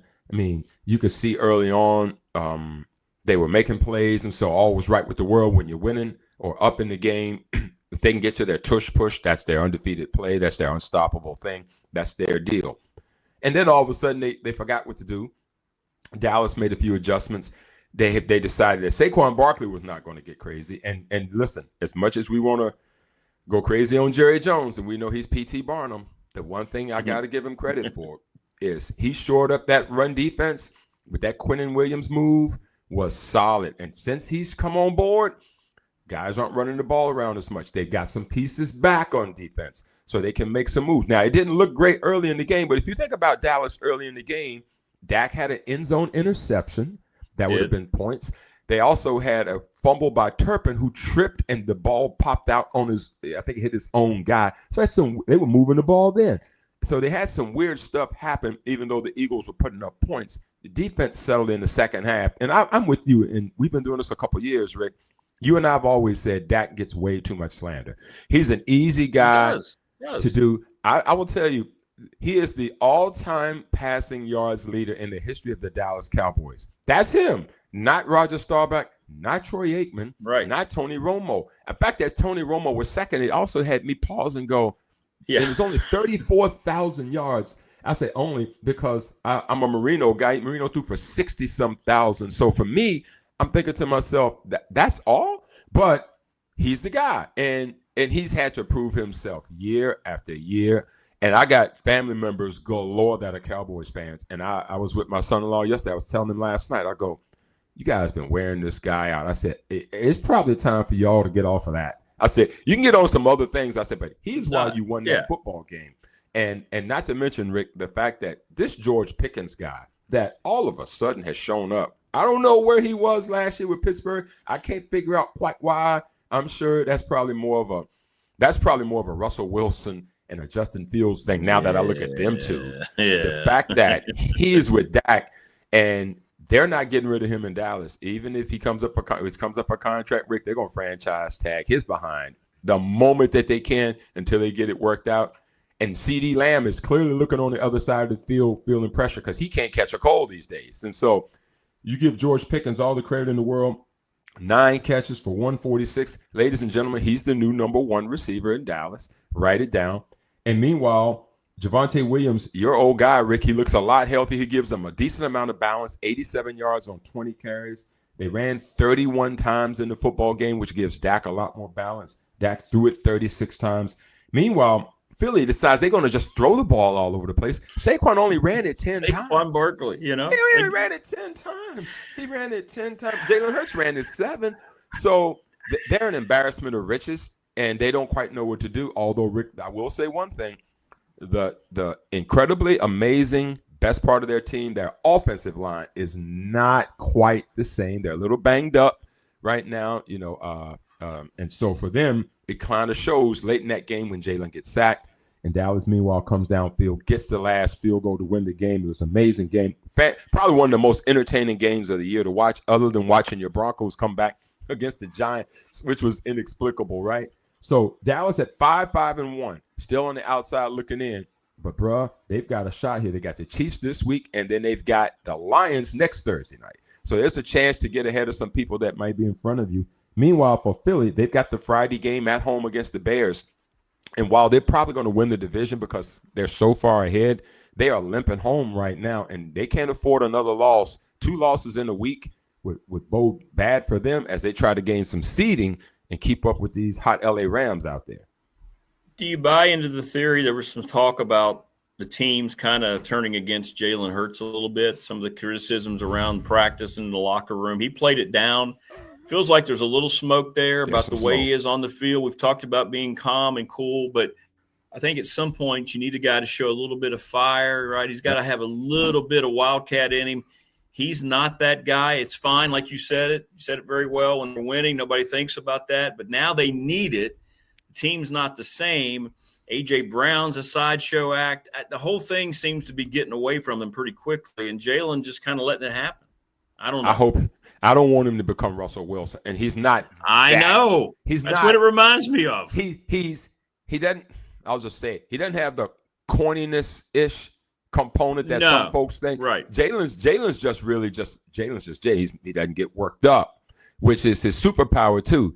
And yet there are times when you don't mind if he throws a clipboard-ish or something like that. So I think he seems like he relies on Sirianni to do all that. For him, he's just like, I'm not really turning the football over. So you guys got to like me for what I am. We lost the game by 3, not by 103. I think he feels like they're a championship mode team. But the fact that somebody is kind of saying he's doing it his own way, not taking shots, I don't want him to be risky, but don't be risk averse, because there are times when you've got to make sure that the defense knows that you will take shots, because in the NFL, the one thing that you can say about the NFL, Rick, is, and your boy Ty Grantham, I love hearing him on there, they're so dialed into what people's tendencies are that they're so gifted in that at that league that if they know you're not going to do something, they will expound on the things that you will do, and you'll have no shot. You've got to trick that league into making sure they know what's going on. I listen to Dan Orlovsky a lot, and he breaks down tape, and it makes so much sense. They call the offense unimaginative to have all those weapons. They run simplistic routes. They do simplistic things, and the league is just teeing off on it. You're not going to get away with it in the NFL. And back to your Jalen part, as I finish this part of it up, there's something amiss there, Rick. I don't know if it's magnified. There is. Or if it's real, but there's something, because even when he interviewed, he says it's kind of part of the deal. He didn't say, no, it's not anything. He said, hey, I'm the quarterback. Yeah, it's going to be part of the deal. You're going to deal with it, yeah. So I don't know. Yep. All right, hot 4. I'm sure those Broncos are still top the top 4, right? They're in there, brother. They are in there as we wrap up week 12 at number 4. Here's a new entry is the Seattle Seahawks. And by the way, Rick, they have no bad losses. Didn't the Vikings have that quarterback, that guy they got? Didn't they have him before they? Yeah, but they don't want him, Rick. They don't want him. They'll be in the market every year, it appears. They overthought them. 14-3 wasn't good enough, Rick. 14-3 is not good enough. So, we'll just let you go. And Daniel Jones, we'll let you go too. Both of those teams are combined 16-6. And meanwhile, the Vikings, I think, are 4-7 or 4-8. Meanwhile, hear about your Seahawks that are 8-3. They have no bad losses, Rick. They've only lost to the Niners 17-13, Tampa 38-35, and the Rams 21-19. That's it. Seattle will be 11-0 without those 3 losses, which are competitive games and competitive situations. The Seahawks are at number 4, and they're rising. Your Broncos are sitting at 3. They took the week off, gathered themselves, baby. They're 9-2. 9 straight wins, by the way. 9 straight wins. So they're at the Commanders this week, Sunday night, I believe, at the Commanders, brother. So that'll be, don't slip, right? That's one of those getting a little cold, but they're just gonna be all right. They'll be all right. They're at 9-2, and so I got the Rams at 2nd, and a lot of people be like, they're probably the best team in football right now. Your LA Rams, Rick, they're flawless right now. They're 9-2. They handled Tampa the other night, and I know Tampa's really beat up. Baker didn't play the second half. Mike Evans has been out. Bucky Irvin's out. 34-7. They've won 6 straight games. And Matthew Stafford is, I don't know how much of these games you watch. Just watch him throw the football, the arm talent of that guy. And now he's got all these weapons. They are just surging right now with your boy, the resurgent Sean McVay, the 2.0 version. Back at it and better than ever. And they are feeling it. I'm working on a Sean McVay impersonation, by the way. I've been working on that. So I'm going to have a Sean McVay impersonation here soon. Oh. Yeah. Oh. Yeah. Shocker. I'm working on it. Yeah. He gets me. I like his interviews. He gets me. It makes me laugh. Well, he never has a bad day. He certainly doesn't give us one. I can tell you that. And at the top, the Patriots, they're the only team in the league with 10 wins, Rick. I mean, we didn't see 10-2 coming. We didn't see that. We thought they'd be improved. We thought they'd probably be a playoff team. 10 wins out of 12 games. They beat the Bengals 26-20. And here's the interesting part about them. 9 straight wins. They have not had a bye yet. They have played straight through, and they will play again this week. There are no byes this week, Rick. They will play straight through up until this week before they get their first bye of the season. They're at 10-2. So there's the hot 4 after week number 12, brother. Watch out for Seattle and Sam Darnold. When I saw what I like to see, and I know you do too. So he had the bad game the week before, and the media was coming down on him, and people were really, he gave away. And Ernest Jones, who probably owns that locker room, right? He's probably the guy on that team that the veterans and the young guys say this is his locker room. And he gets up there on the podium the next day and he just rips the media or any kind of lead question that says you're going to he goes, where would we be without him? He's our leader. He's our guy. 100%. I'm not going to stand up here. I'm not going to use the language he used. And listen to this. You guys have no idea this is our guy. We're not going to, when I hear that from veteran players like that, that's Sam Darnold's team. And that's a team that's going to play hard for him.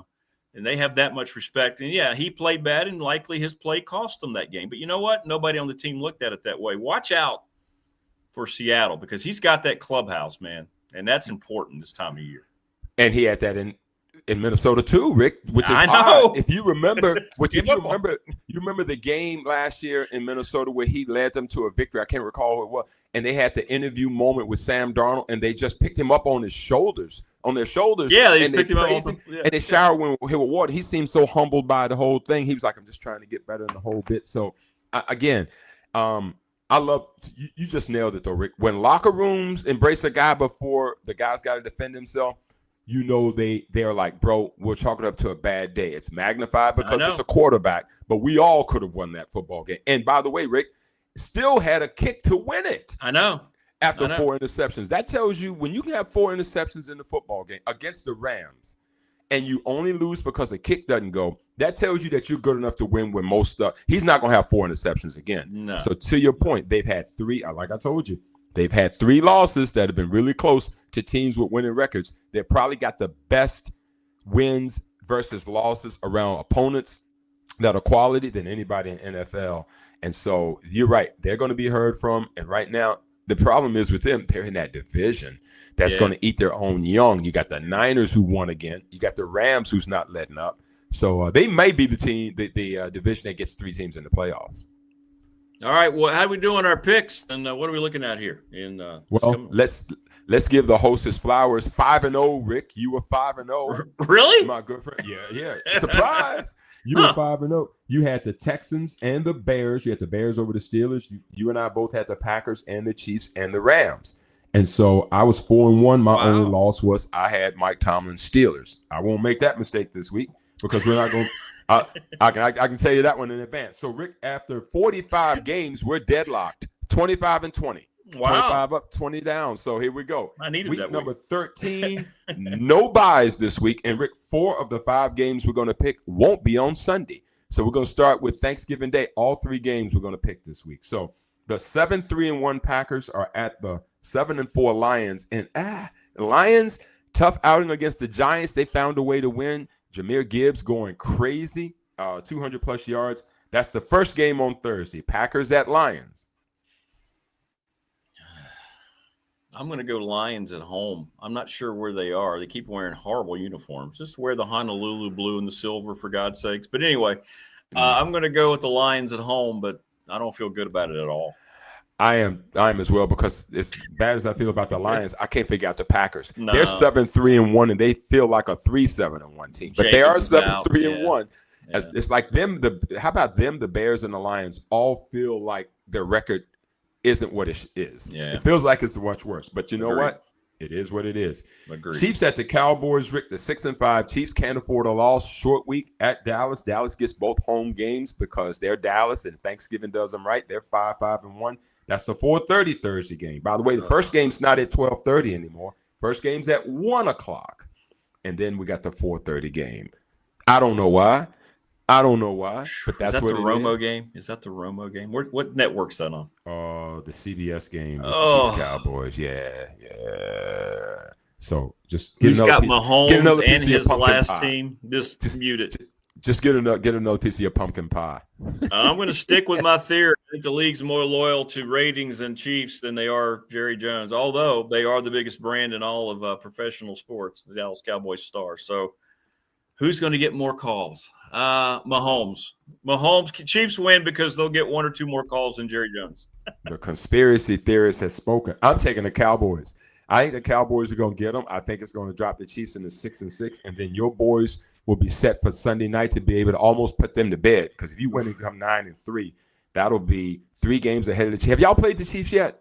Yeah, we beat them in Denver last week. That was the big game, the last second field goal by luck. That's right. So now you'll be up 3 games if you win that, plus have that first tiebreaker. So there you go. The 3-8 Bengals at the 6-5 Ravens, a Thursday night game, was set up to be a really good game before the Bengals became 3-8. Although Joe Burrow is saying, I can come back and we can run the table and go 9-8. We might can win this division. So Joe Burrow's probably going to play. That game's in Baltimore, and the Ravens, talking about teams that haven't looked great. I mean, they limped home against the Jets. Not a pretty thing. Baltimore at home on Thursday night. Excuse me. Who do you like? Baltimore at home. I don't like the too. Yeah, I took them too. Even though Jamar Chase is back from Spitgate, so we'll see. We'll see how it goes. Bears and Eagles, a pair of 8-3 teams. That's the Friday Amazon Prime 3:00 game on Friday. 3:00 game after you go shopping that morning, brother. I said you'll be out there on Friday morning. You won't catch me dead in the store on Friday morning. What you mean? No, God bless all of them. Eagles at home. Eagles. I am the same. I got the Eagles too. And then finally, the 7-4 Bills, 6-5 Steelers. That's Sunday, 4:25. I don't know if we'll have Romo for that one too or not, but oh boy, I hope so. Bills and Steelers. Where's it at? 4:25. It's at Pittsburgh. I'm gonna go Pittsburgh. I am the same. Well, guess what? You and I. Actually, I'm wrong. I did not take Pittsburgh. I took Buffalo. Okay. I took Buffalo. So it's interesting because that's the only game that we are different in this week. All right. So I guess that's how it's supposed to work out. So there you go, brother. That's it for the week. Good stuff. And we will move on and see what happens. That is week number 13. Next week will be the last week of buys, and we will dredge forward, brother. All right. Well, happy Thanksgiving, my friend, to you and your family. Same to you. I can't wait to try Pebbles sweet potato pie at some point. So sweet potato pie coming your way before season's end. You can write it down. All right, brother. Listen, stay safe, man. And we'll see you, I guess, next Wednesday, Southern Miss. I'll be there Wednesday, Southern Miss Wednesday. We'll be there, brother. All right, brother. Take care, man. Good to see you. You too. See you, All brother. right. Good stuff. David Smith joining us here on the program. Glad to have you with us wherever you might be here on this Tuesday. Hope everybody's doing well wherever you might be. As we segue out of one outstanding guest into the other. Joining us now in year 43. There he is. And first of all, Mr. Burnop, happy Thanksgiving, my friend, as you get ready to rock and roll this Thursday, I know. Same to you, Rick. Greetings from the Bahamas, my man. That's right. Yeah, I thought you had a little different look. Tell us about that trip after you got finished with the Miami game on Saturday. And you guys going to have some pretty good competition down there. Yeah, it's going to be fun. Miami game was like, it was one of those tough ones again. And we had Sunday to kind of pack up. We left yesterday morning. I got down here about 6 o'clock last night, and beautiful resort. Looking forward to seeing it in the sunshine today because it's dark when we got here. Yeah. It takes quite a while from the airport to get to the hotel to the resort. But it's a beautiful place. Looking out the window today, it looks nice and clear and on the cloud in the sky. And, so we'll play tomorrow at 5 o'clock playing Colorado State. and they are 4-1 on the season. And then the winner will play either St. Mary's or Wichita State on the next game, and then you'll just move forward from there. So should be fun to see, fun to watch, and it's going to be fun to see Brandon Recksteiner. He plays for Colorado State. That's right. Okie. Yeah, he's shooting the ball pretty well, 50%. He started every game thus far. So he'll be in the starter lineup tomorrow night. And, yeah, it's going to be fun. Good tournament. And, of course, each and every week, Mike Burnop's appearance brought to you by Louise Baker, the Louise Baker team, Long and Foster Realtors, 540-320-0382. Well, let's go back to Saturday, Mike. Again, Tech plays their tails off. Carson Beck had a good game. They protected him. He was able to throw for 4 touchdowns. Tech, though, ran the football against Miami like nobody else has. They did have a breakthrough running the football on Saturday. They did, and I thought that that was an encouraging sign. That was the only way they had a chance to win because the yards were tough against Miami. They were third in the nation, only giving up 81 yards a game. And the Hokies had good success running the football, but they just couldn't get over the hump. Made some costly penalties. That inadvertent whistle was crazy. When you take away a first down on a great play that Drones made, throwing the football, and his knee wasn't even close to being down. I mean, it's like to see stuff like that happen. And it should be reviewable. If you make a mistake like that, go back and fix it. I don't understand that kind of stuff. So, that was one of those things. It was tough. And then, the Hokies called timeout at the end of the game. And that's how Miami got that cheap touchdown at the end, which, if you're going to call timeout, it opens you up to the other team just trying to score. And they did. Beck hit a nice play with Tony at the end of the game to make that score a lot worse than what it really was. And, that kid's going to be a handful now. You talk about a true freshman. Oh, I know. Ooh, that dude is something special. They get him the ball all kinds of ways, and he was a handful to try to keep down. And, you couldn't get pressure on Beck, which made it really, really difficult too. Well, and you're right. That kid's going to earn – they better get the NIL checks ready for that guy. He's going to have a lot of suitors. Yeah, he's quick and he's fast. They use him in all kinds of ways, jet sweeps and running the football in the slot and receiving. I mean, he's everywhere. So he's a good little player. Well, one more game before the James Franklin era officially kicks in, and why not go to Charlottesville and play the role spoil? I know everybody on that team would love, the guys who are out of eligibility would love to end their career, right, knocking UVA out of the ACC championship. And, this has been a series. Tech's had really good teams. Some teams not so good. Hasn't mattered. This has been their series. So we'll see what happens on Saturday, man. What do you think, Tech going down to Charlottesville? Well, first of all, I was kind of surprised it was a night game. I know. And that, but Hokies have had too many night games this year. It's kind of weird how that's worked out. And in Miami, they play that game at noon, which I don't understand how they come up with these scenarios. But nevertheless, so they're going to play there, and they got a chance to get them and spoil their season for sure. I think in the back of your mind, if you're UVA, you got to think, why do we have so much trouble beating Virginia Tech? And they've had some bad teams, and we've had some better teams and can't beat them. But this will be their best chance, clearly, because they're good. They're 9-2. And, Chandler Morse is a good quarterback, really good quarterback, dual threat. They got a good running game. Their defense is solid. I think the Hokies have played a tougher schedule. But, you kind of throw the records out the window, they say, so to speak, and we'll see what happens up there. I know they'll play inspired football and give it their best shot, and see what happens. I just keep thinking back to that, the game J.C. Price when he lit up the cigar and Tech wasn't supposed to go down there and beat Brennan Armstrong and that group, right? It was just supposed to be, and they walked off, and how much pride they felt, man. It would be such a reward for Philip Montgomery and the job that he has done, as the interim head coach. They can pull that thing off. Yeah, it really would be. And he's done such a remarkable job in some tough circumstances. And it'll be his last game as a Hokie coach. And we'll see what happens. I know he'll get them fired up. This is kind of the week here that it's kind of the NFL week, right? There's no class and teams. Yeah. Football all week, right? You can do everything. It's all football all week, just like what the NFL is like every week. And so they can go in there and watch extra film and try to come up with a great game plan and see what happens. Hopefully a couple of those guys that got banged up will be okay. And we'll see what happens with that, because I know Hawkins left the game with a banged up shoulder a little bit. And I know Drones left. I think he got a bloody lip or something. And you just hope you got all your weapons to be able to use against a really good team. Mike Burnop joining us on the program. Thanks to Louise Baker, the Louise Baker team, Long and Foster. She dropped off her calendars yesterday. She does a great job with those. Those are always outstanding, as everything else that Louise does. And she's excited about basketball, about football. Is there a truer Hokie fan that you know than Louise Baker? Yeah, she's awesome. I don't know if she went to the press conference when they announced James Franklin the other day. There were so many people there.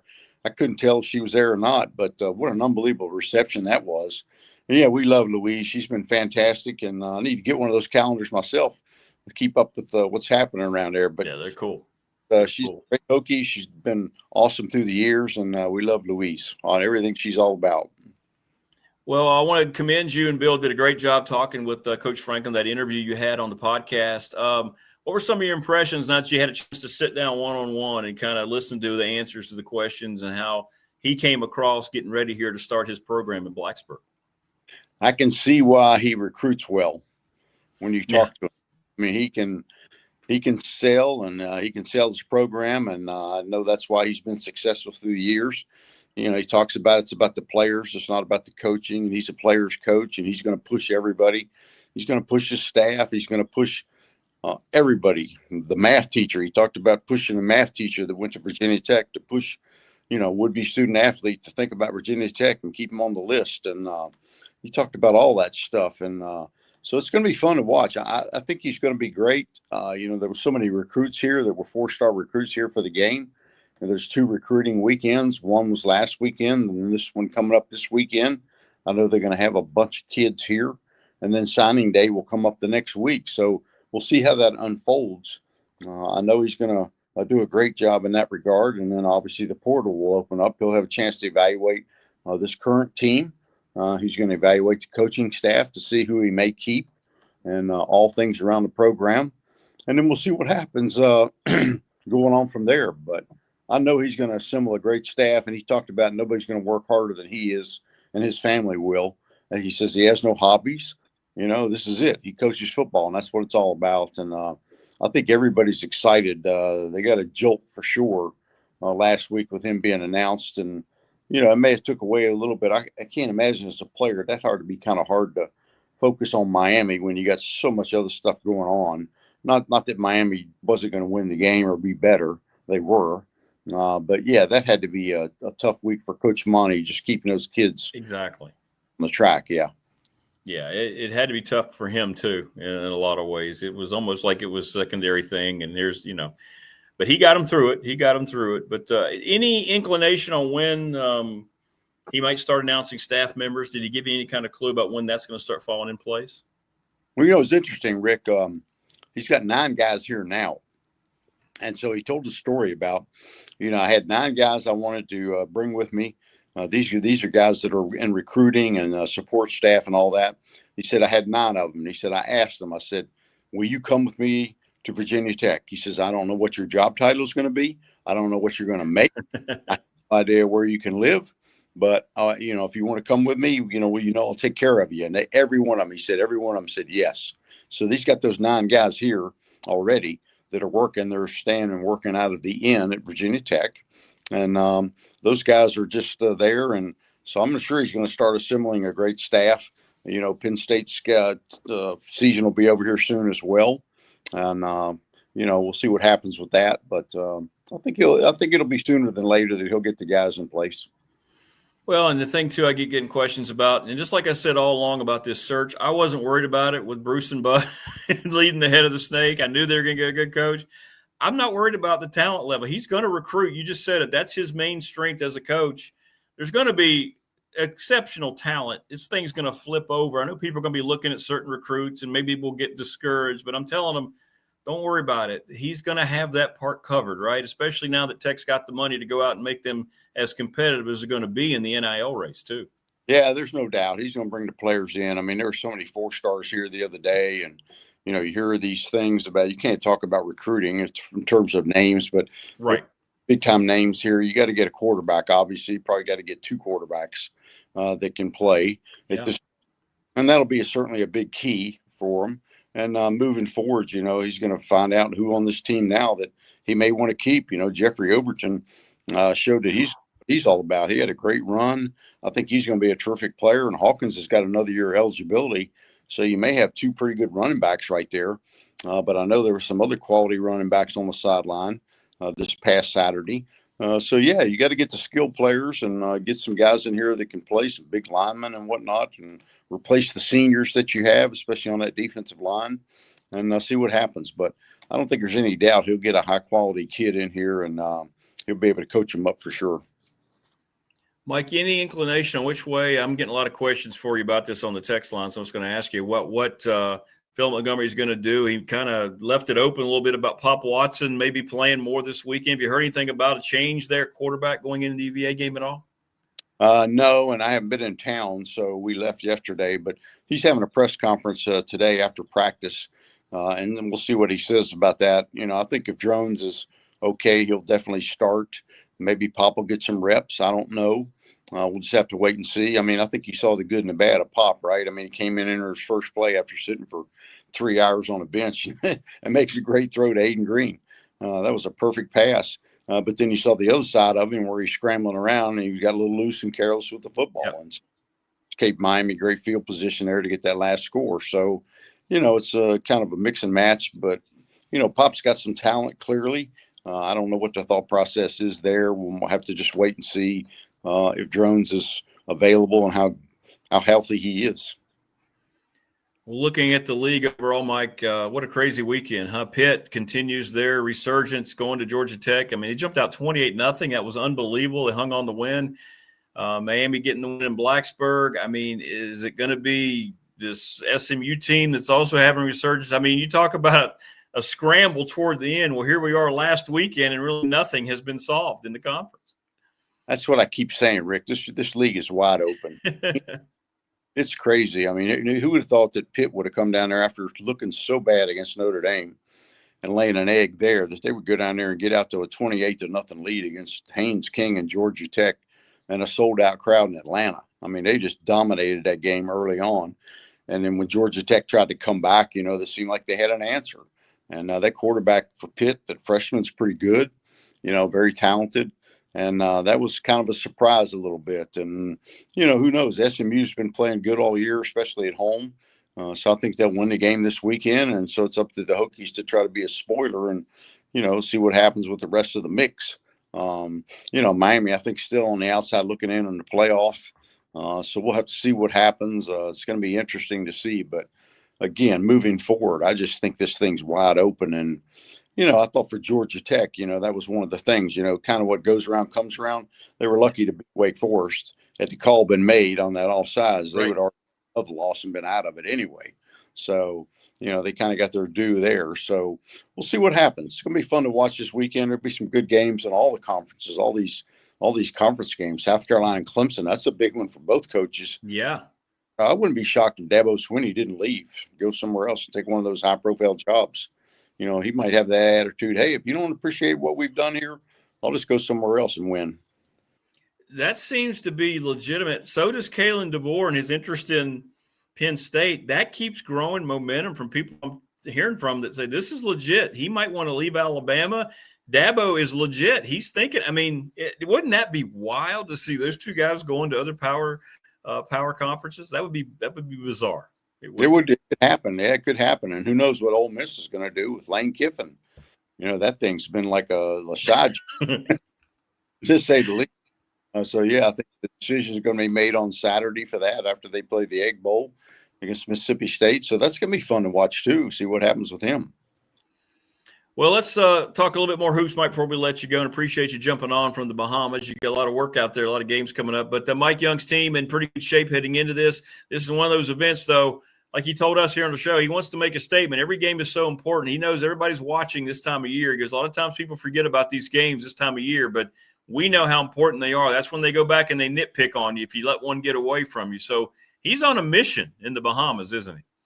Yeah, he is. He told the team last night after dinner. We had a nice dinner last night, and he said, hey, let's be 1-0 Wednesday. Let's concentrate, get back in your rooms, get some rest, and we'll have practice tomorrow. We'll get into the arena a little bit and see what it's all about. Be in these ballrooms, you know how it is in casinos and all that sort of stuff. It's a little different, so they'll get a feel for that today. But yeah, they are. And, it's kind of different because you've been playing, one game and you take 3 or 4 or 5 days off, right? And now you got 3 games in 3 days. This is like a tournament. And the competition gets better every day. There's some good teams on the other side of that bracket as well. You got VCU and whatnot. And so it's going to be fun to see how they play. And obviously for us, they need to win that first game because we got to get back to Charlottesville. And that's true.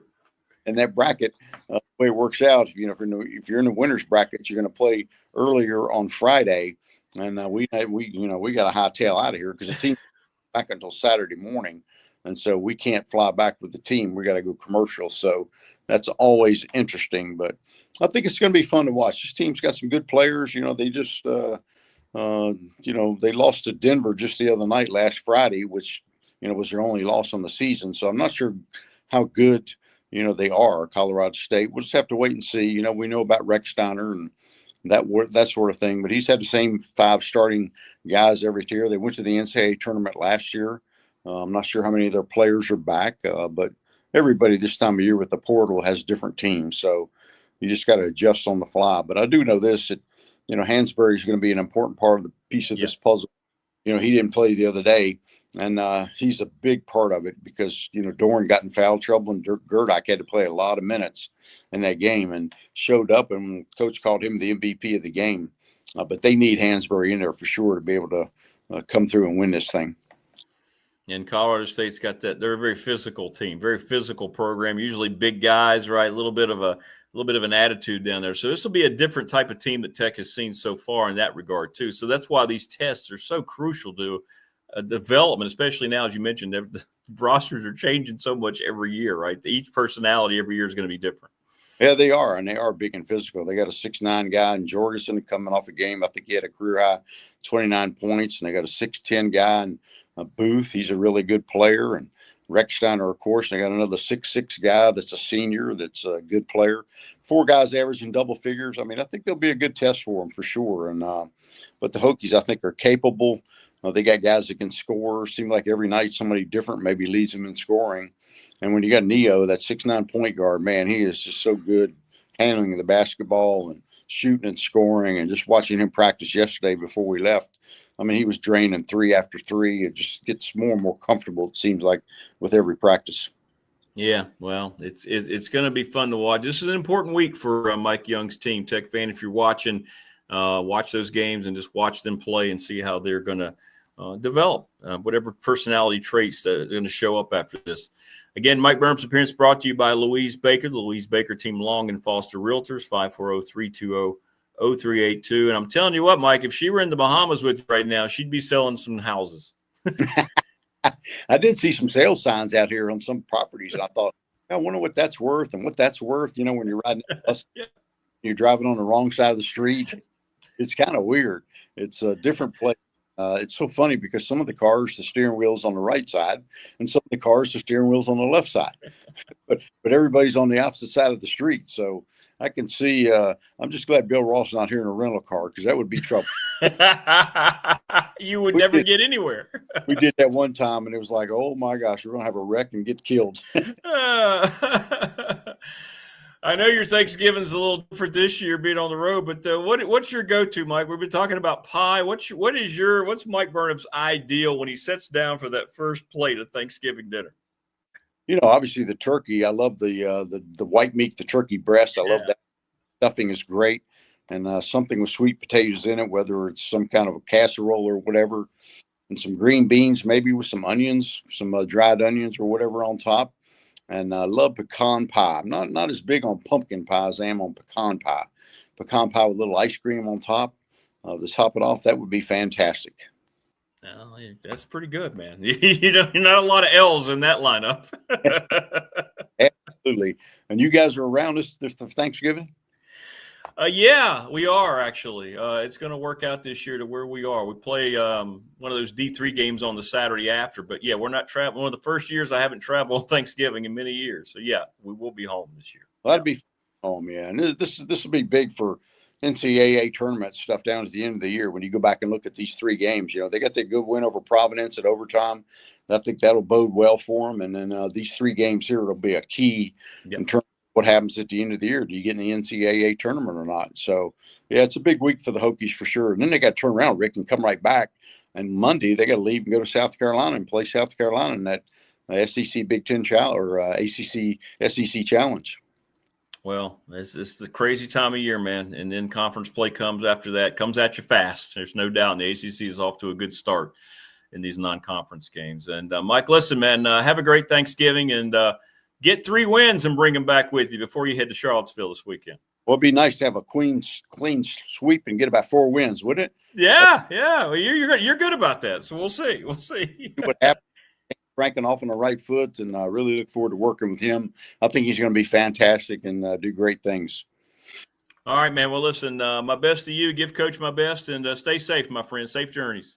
Same to you. Happy Thanksgiving to all the listeners out there, and especially Louise. We appreciate everything she does, and y'all have a great Thanksgiving. All right, brother. We'll be listening to you and Zach, brother. Take care, man. Stay safe. See you, Zach. See you. Right. See you. There you go. Mike Burnop joins. Great stuff from Mike. That's a pretty good plate for Mike Burnop right there, right? That was good. That was good. Good stuff. Pecan pie for Mike. He didn't say sweet potato pie, but he did say sweet potatoes in a casserole or something. He didn't mention pumpkin pie. I'm just going to take the L on that one. You know, I'm a pumpkin pie guy, but I'm going to lose that battle. Apparently, I've lost that battle. I get it. To each their own. It is what it is.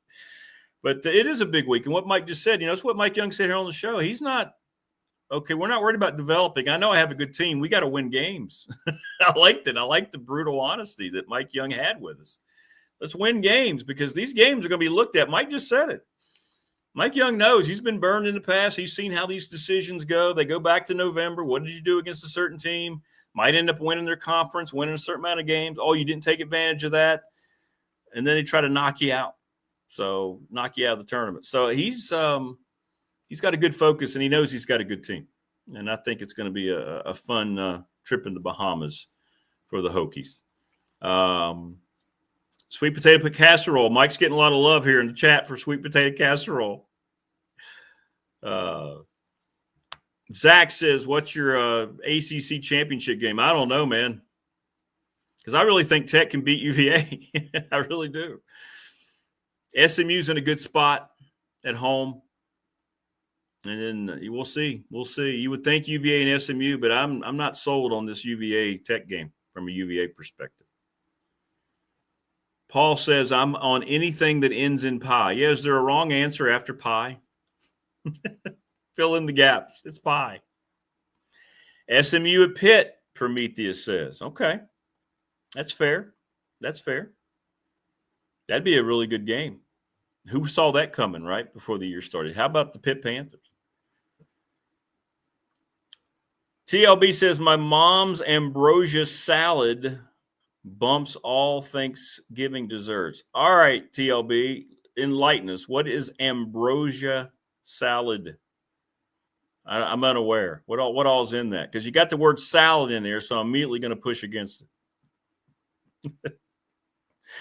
I don't like salad being mentioned in my Thanksgiving stuff. So what do we got? Yeah, the Pitt quarterback change has been huge. Mike talked about it. That changed things.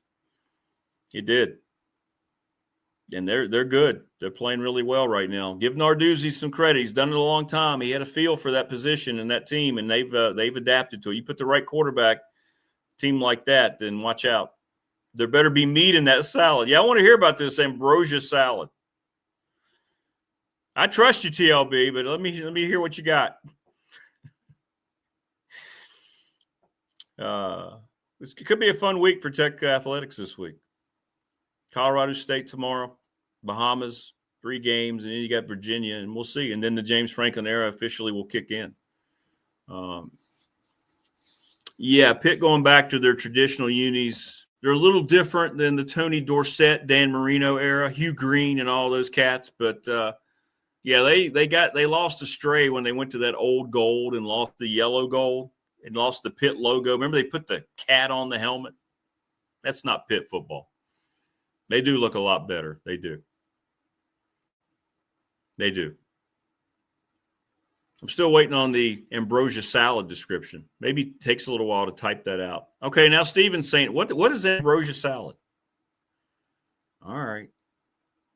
Our McClellan Chiropractic chat room blowing up about ambrosia salad. All right, here we go. Ambrosia salad. Classic American. Oh, it's fruit salad. Okay. Well, my mom used to make fruit salad. Pineapple, mandarin oranges, marshmallows, and coconut. It's often mixed with a creamy dressing made from whipped cream, sour cream, and yogurt. Can also feature other ingredients like cherries, nuts, or bananas. The salad is usually chilled before serving to allow the flavors to meld. All right. And here's TLB. Yeah, he's got, his is drained fruit cocktail, mini marshmallows, crushed pecans, Burnop's in. There's the coconut in a sweet, creamy dressing. Okay. Probably not for me, but okay. That's good. That's good. There's no wrong answers. It's Thanksgiving. There's no wrong answers. I'll tell you what I miss too. Thanksgiving. I mean, we have the NFL games, but boy, I miss Madden and Summerall or any game Madden in the Turduncan. Best NFL analyst ever for a lot of reasons, but the way he would get so into the Turduncan, cooking the duck inside the turkey. And he would always have it up in the booth. And Pat Summerall was such a great straight man. Man, those were classic broadcasts. And they'd be up there showing how they prepared it on the Madden Cruiser. And then he'd award the player of the game or maybe two, and they'd have a drumstick, and they'd be eating it on the field. Man, those were the days. Those were the days. Well, I'm not going to push back on you, Prometheus. Why not do ribeye steaks? I mean, you can do ribeye steaks every day of your life. Ribeye steaks on Thanksgiving, yes, have some. If you're going to have ham with turkey, you might as well add a ribeye steak. Good stuff. Good stuff. Stephen is in on pumpkin pie. Thank you, Stephen. You and I are in the vast minority, my friend. Sorry about your yellow jackets. I've just, like I said, I've had to throw down the sword on that one. I've accepted defeat on that one. But I know that's what I like. That's what I like. Good stuff. Good stuff. Yeah, Pat Summerall was outstanding. That was just the dynamic they caught. And John Madden said, I was with the Raiders 10 years. You shouldn't be somewhere more than 10 years. He went immediately into it. It just took off. He brought that same coach's enthusiasm. He set the standard, and no one has replaced him. And those were such great, great days, remembering all those broadcasts, man. So good. So good. The telestrator, he brought that into the forefront. He broke the mold, man. He set a lot of standards. He did. And everything was legitimate passion about the game, and he could talk about other things and implement it. He had such a natural skill. I know Al Michaels, the great Al Michaels, said that some of the best times, the best analysts he ever had, he got mad toward the end of his career and really appreciated that. TLB's pro pumpkin pie. Pumpkin pie guys unite. Yes, there's not many of us, apparently. Boy, David Smith hates pumpkin pie. Wow. Derogatory comments from David on pumpkin pie. My goodness. No. John Summerall, it's spelled differently. He'll be a Power 4 coach, but no, it's a different guy. That's right, Georgia Tech and Georgia. Rivalry week. I don't think I get too excited, though, Stephen, after the Pitt game. Yeah, I know it's a rivalry and it changes. That's what I'm saying about Tech. I just have this feeling. UVA's got to show that it can become a rivalry again. It's not a rivalry right now. It's Tech's game. It's Virginia Tech's game to go down and win. That's what they do every year. Circumstances haven't mattered. I go back to JC, how great job he did as the interim coach, sitting out there with a cigar. I'll never forget that. He came on the show right after that. And you could see a scenario like that again. What a better way for Philip Montgomery to go out. And whatever he does next, I hope he has great success. He's been terrific, an ambassador for the whole program in the school. And Mike said, and I talked about this earlier in the week, it had to be a tough week last week for Philip Montgomery. I got a little pushback from people, but no, I know he's a professional, but you're seeing this other guy celebrate, and all of a sudden your program, you've worked your tail off, man. And you kept those guys focused. He's done a hell of a job. And it had to be Mike said it. It's distracting the players. It's distracting the coach, and he handled as best as he could. I think some of that frustration came out. Didn't help that he had the poorest officiated game, and that's saying something from the ACC. Some of the just horrible calls in that game. But watch out for that game Saturday, man. Being a night game. We'll see. We'll see. UVA, show that you have arrived. Show that you've turned it around, but beating the rival you can't beat. Right? Show it.